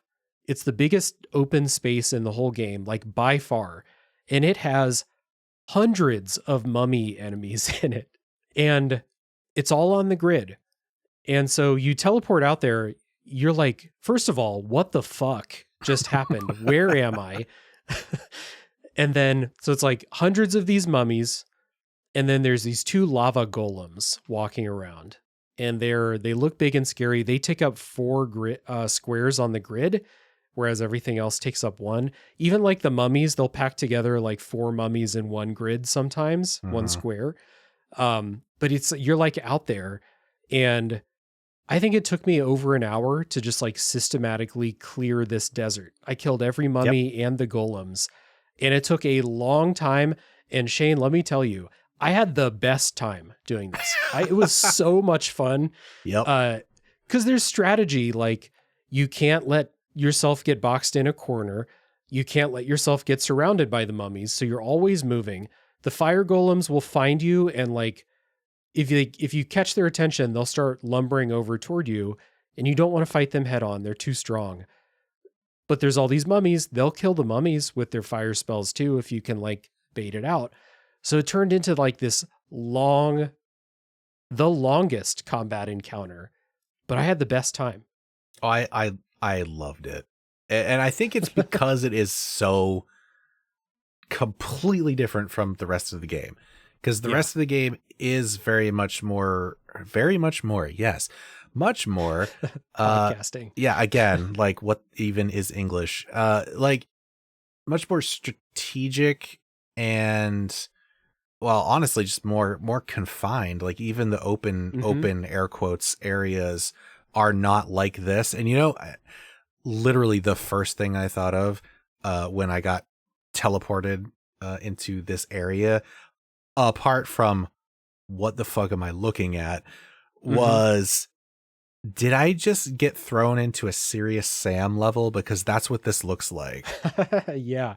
The amount of enemies. Yeah. Yeah. Just a big expanse of desert with just a butt ton of enemies. I was like, this is Serious Sam.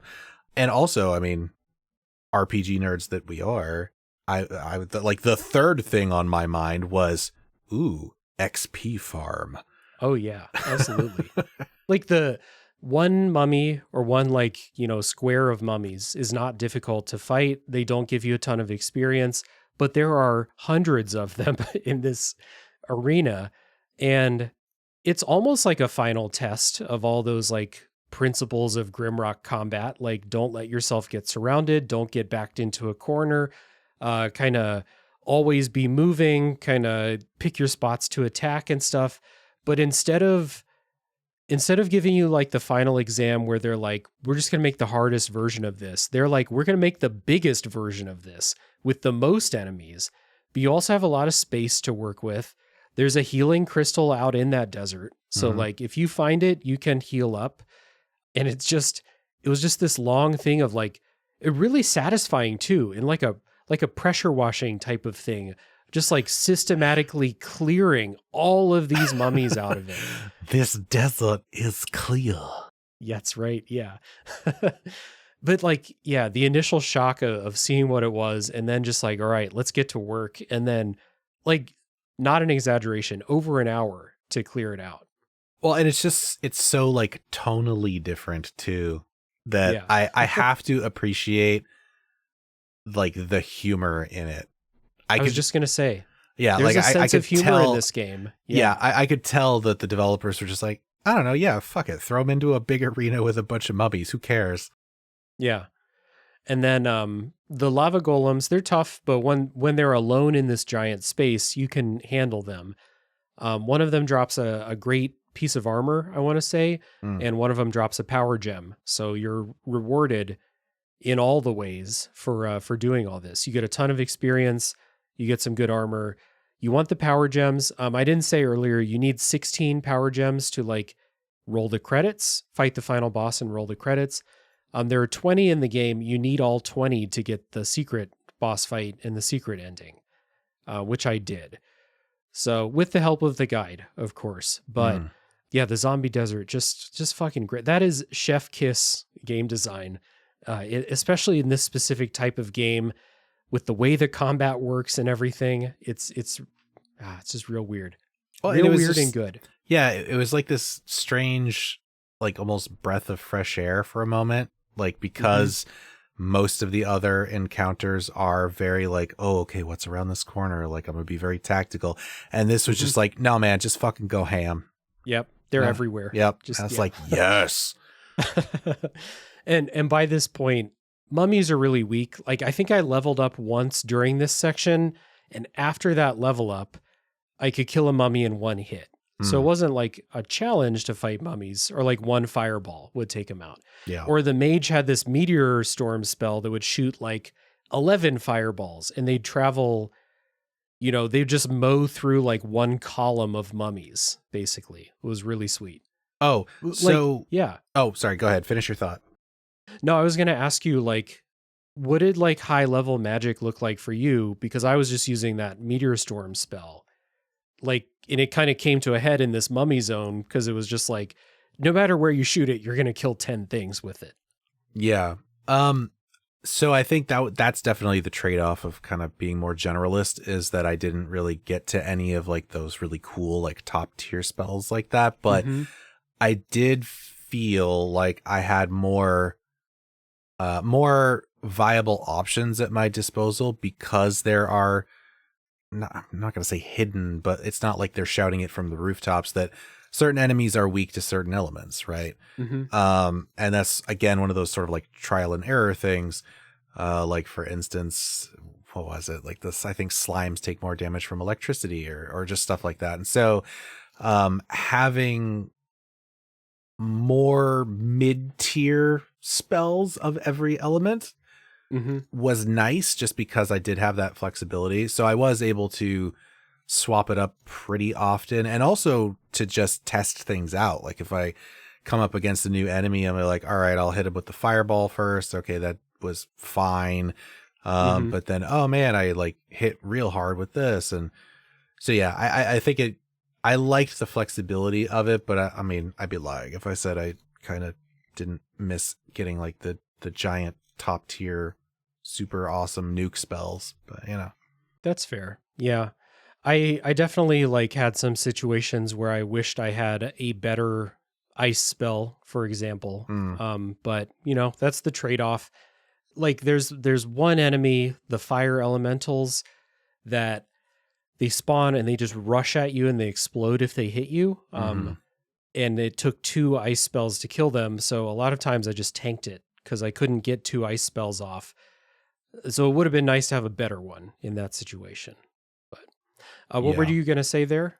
Oh, I was curious because I didn't even remember to bring it up earlier, but now that we were talking about the desert and the sort of pyramid and stuff like that, part of the trade-off, I think, with this game being as open as it is, especially compared to the first title, is that you not anywhere, because some things are still kind of gated, but you sort of have the option to go to any of these places in almost any order.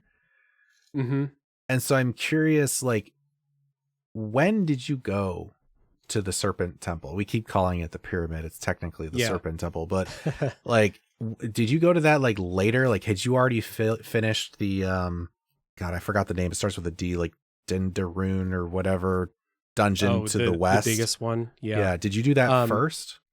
Yeah. The pyramid was the last place I went before the final castle. Interesting. Okay. I found it a lot earlier, and I found the note giving you the clue for how to get into it, but I couldn't figure it out. So I was just like, oh, okay, I'll come back later. That seems serious, so I'll come back later. I'm glad I did, because that desert with the zombies, I can't imagine doing it at the point when I found the pyramid. That would have been way harder than, I was like basically at the end game power level when I got there. Now, see, that's interesting, because I was not. I took a completely, like, I did not even go to the big dungeon to the west for quite a while. Okay. The order that I went, more or less, was, first of all, of course, getting to Sleet Island, like that sort of like secondary like hub almost. I tried to go over to the cemetery, and I was like, I don't know what this puzzle is. I guess I'll figure it out later. Yeah. I went to the swamp like before anything else, and that's where, you get the serpent staff. And so I got that and just made an immediate beeline for the Serpent Temple. So like I hit that comparatively pretty early. So I'm wondering, I should look this up. I'm assuming this is the case. I don't know if you did, but is this scaling difficulty? I feel like it has to be. I would assume that it's not. I would assume that, like, well, I guess my assumption would have been, yeah, you can open the temple, but everything kills you in one hit or whatever. So you're like, oh, I should come back later. But maybe that's not the case. Yeah, I don't know, because like I thought that was going to be the case. It wasn't like crazy difficult or anything. It still took me a handful of hits to like kill a 4-pack of mummies, unlike you, where you were like one-shotting things. Yeah. But after that, I was like, okay, well, I guess if I went here and leveled up enough, going back, so to say, to that first bigger dungeon that I hadn't even gone to yet, that should be like a cakewalk. And it wasn't. Like, there were still parts of that where like those frost enemies ruined my day a couple of times. I wonder if some of the difficulty can be like mitigated because, like we said, if it's you versus one enemy in a 2x2 grid, you can get through that without getting hit, probably, as long as you stay on top of the movement and always stay out of harm's way. It's really only in those frost elementals and then the ones that do the paralyzed thing, like the Medusa ones in the pyramid. They move more erratically than like your standard enemy, but most things you can just do the dance and be fine. So maybe that, like, maybe it's not scaling, but maybe if you're good enough, it might take longer to kill things. But if you're good enough to not get hit, it doesn't matter. Maybe like the boss fights would be the thing that would stop that from being the case, because those are harder. So yeah, I don't know. I would be curious to know if it's actually scaling, based on how many power gems you have. Yeah, interesting. Yeah, or like average like party level or something like that. But, yeah, something like that. But anyway, no, I was just curious because of the way the game is constructed, it is pretty open ended. So it's interesting to see like the direction you took versus the order of ops that I ended up taking. Mm-hmm. Yeah, I did the swamp pretty early, and then there's like a woods offshoot from the main hub around the castle. I think I did that. A bunch of underground stuff. Did the cemetery second to last. Then I did the pyramid, then into the castle. I think that's roughly the route that I took. So the way that this kind of like comes together is you get 16 power gems, you make these elemental orbs, 4 power gems make an orb. The world is built around these 4 essences, the primal elements, fire, air, earth, water, and you make an orb for each one, and that opens the castle doors. There is a kind of story about the 5th essence that holds them all together, and that is what the island master is guarding. It's found on this island, because if someone were to take it, it would, the world would fall apart. All the elements would be out of whack, basically. So that's like what the purpose of this island is to protect this stone, or this essence, we'll say. And you can get that by getting all 20 power gems and making it in the trickster's lair. We haven't talked about the trickster. That was one of the other kind of like things that stood out, because the trickster is just a stereotypical leprechaun that dances around, taunts you, and throws fire bombs at you during the boss fights. Did he show up for you in that desert? Yes. Okay. He does show up in the desert with the zombies. Okay, I was curious if it was randomized or if he just always shows up there. It seems like he probably just always shows up. He does. It would be really fucked up if this was like a Mr. X that just like pursues you around the map. Oh, man. Except it's a leprechaun that throws firebombs. The stuff of nightmares, truly. Yeah. So you fight the trickster a bunch of times. There's a point when you come out of like one of these dungeons where there's a note you can pick up where the trickster has told all the ratlings that you killed their king. And so there's like a bunch of ratlings riding wargs that come out and attack you. And it's another like really long, prolonged fight where there's like 20 or 30 enemies to fight. You eventually find out the island master is the trickster. That's the big twist. It's not just two things, it's him in disguise. So you find that out. The final boss is the island master on top of his dragon, which very, very difficult fight. Were you able to like watch this? Yeah, I kind of caught, I skimmed through like a playthrough of the rest of the pieces I didn't quite get to. So yeah. Mm-hmm. Okay. It's really tough because you fight the wyvern, which is like, it's fine. Fighting one thing in this game is generally not a big deal. Yeah. But what it does is at certain points, it will throw a shield around itself.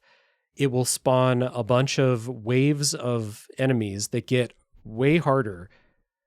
I think by like the fourth or fifth wave, it was too hard. I couldn't fight them. And you have to attack the shield in order to break it. Oh no, that's in the final boss. Against the dragon, you have to kill the enemies or enough of them that he'll drop the shield and start fighting you himself. So it turns into like a DPS race type of thing. Because if you let it get to like wave 5, 6, 7, it's spawning in like 4 of the hardest enemies in the game in this smaller arena. And it's just way too much. When I say 4, I actually mean like 15. And then 4 of the hardest things in the game with those 15, Medusa head enemies, for example. So that was really hard. It took me many, many tries to beat the final boss. But it felt like a good challenge because it was similar to the boss fights before that. They spawn in ads, you manage your position, you always stay moving, chip away at the boss when you get a chance. It's fine. So like that's the point where I think like that's the end point. That's the peak of acceptable difficulty in combat, but also in puzzles, because there's a puzzle to find the true ending.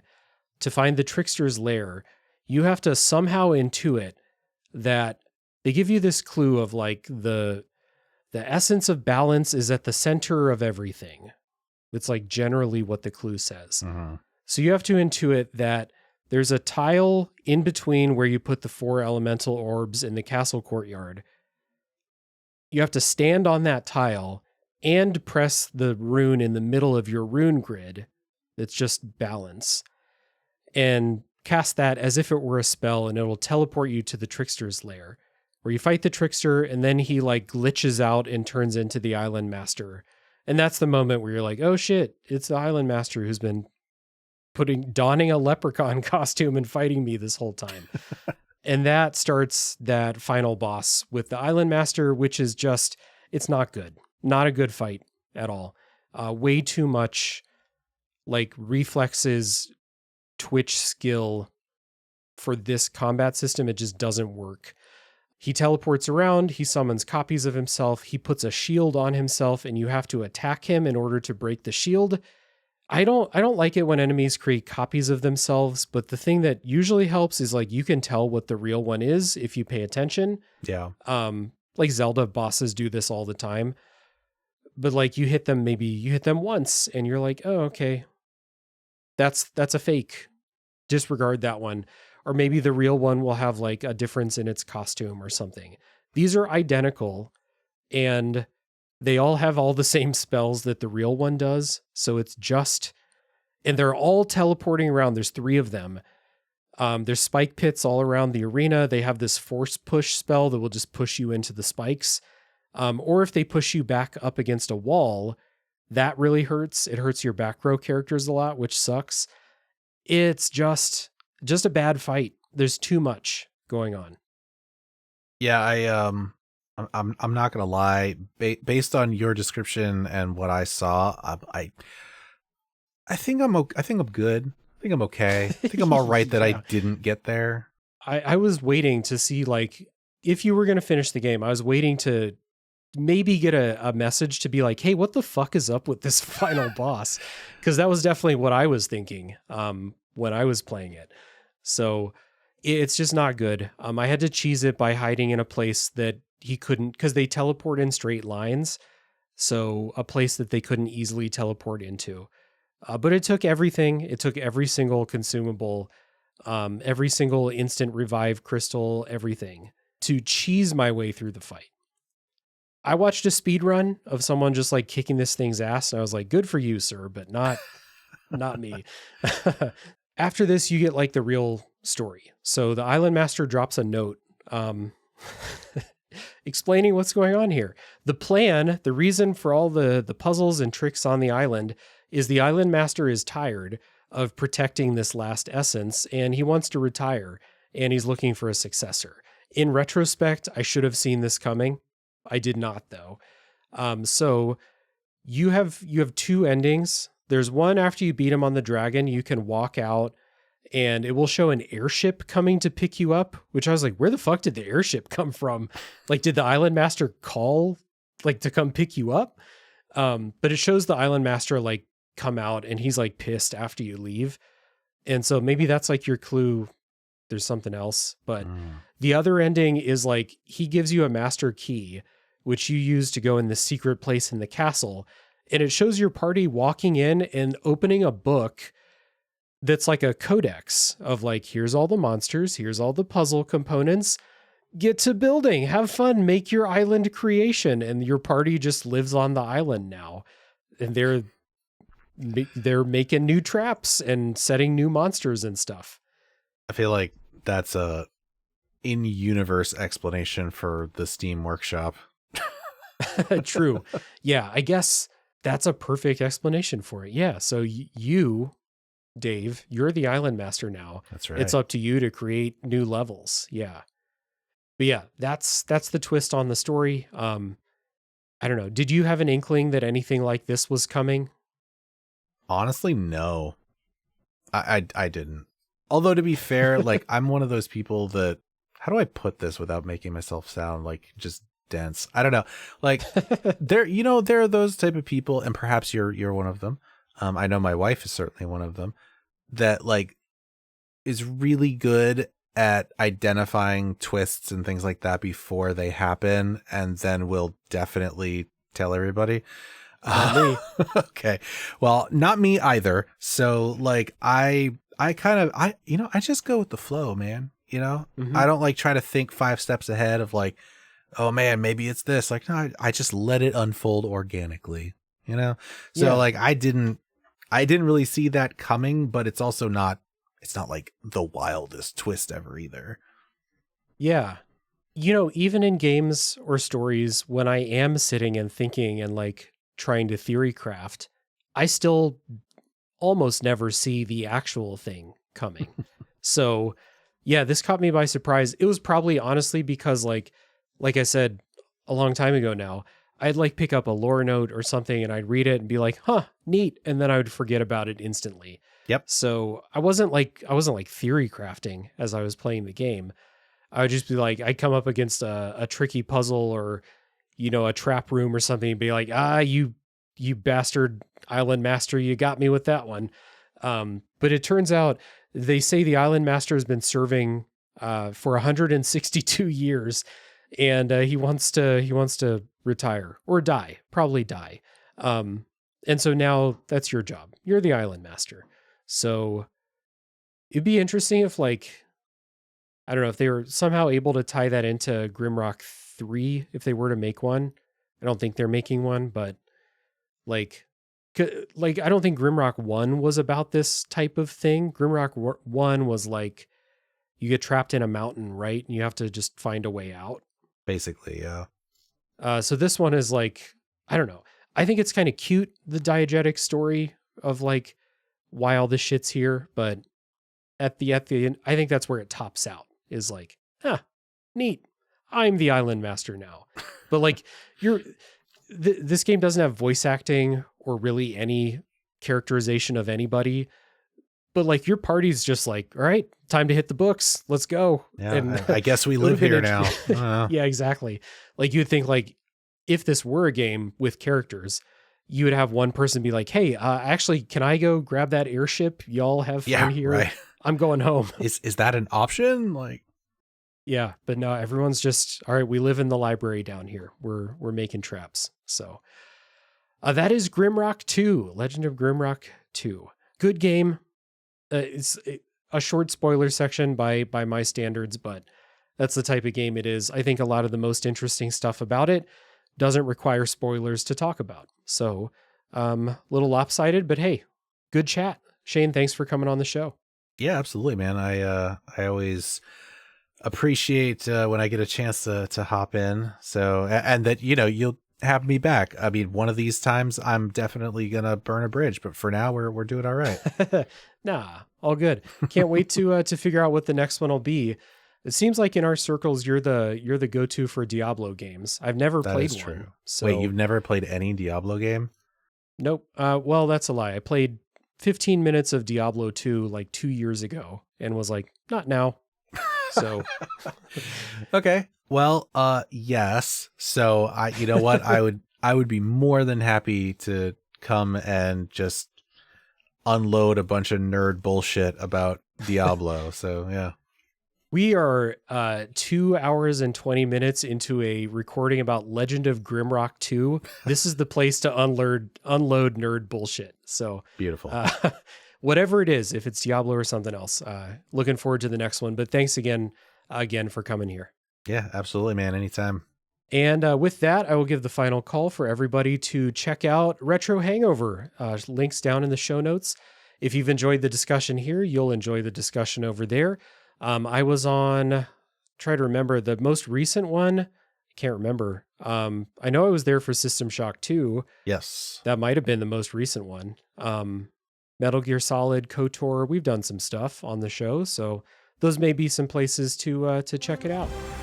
And for everyone still here at the end, you're my hero. As always, tune in next week for the next game to come out of the backlog.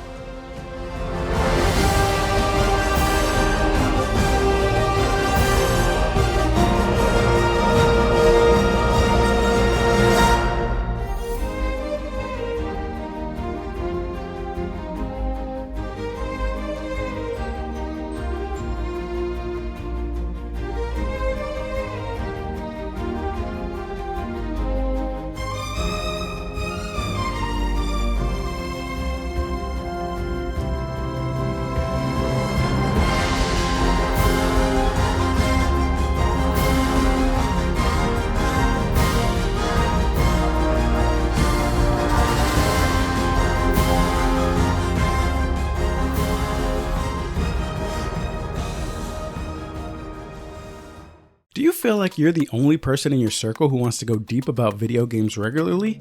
We were like that too, until now. Welcome to Crossplay Conversations, the brand new bi-weekly topical video game podcast from Luke Lewis, Joseph Hooper, and Jacob McCoy. With many years of breaking it down separately on shows like the Left Behind Game Club, Player Podcast, and Lukewarm Games, the gang is finally coming together to publish their gaming group chat in audio form every other week. Expect roundtable reviews of the latest games, profiles of upcoming indies, and insightful conversations about essential topics in the video game industry. All with a mostly positive, insightful, and fun style. Help us out by subscribing on your podcast platform of choice to get the first episodes delivered straight to your feed. And follow us on Twitter at Crossplay Convos for updates about the show. Cheers and happy gaming.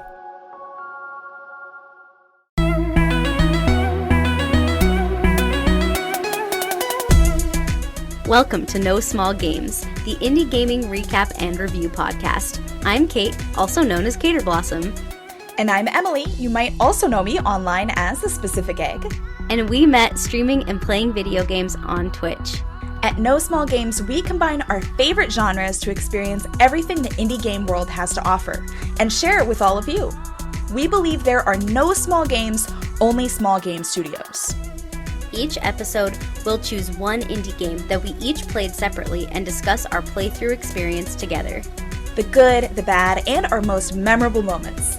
We'll follow our recap with a review and announcement of which indie game will be featured on our next episode. We invite you to play each game along with us and would love to hear from you about your playthrough experience.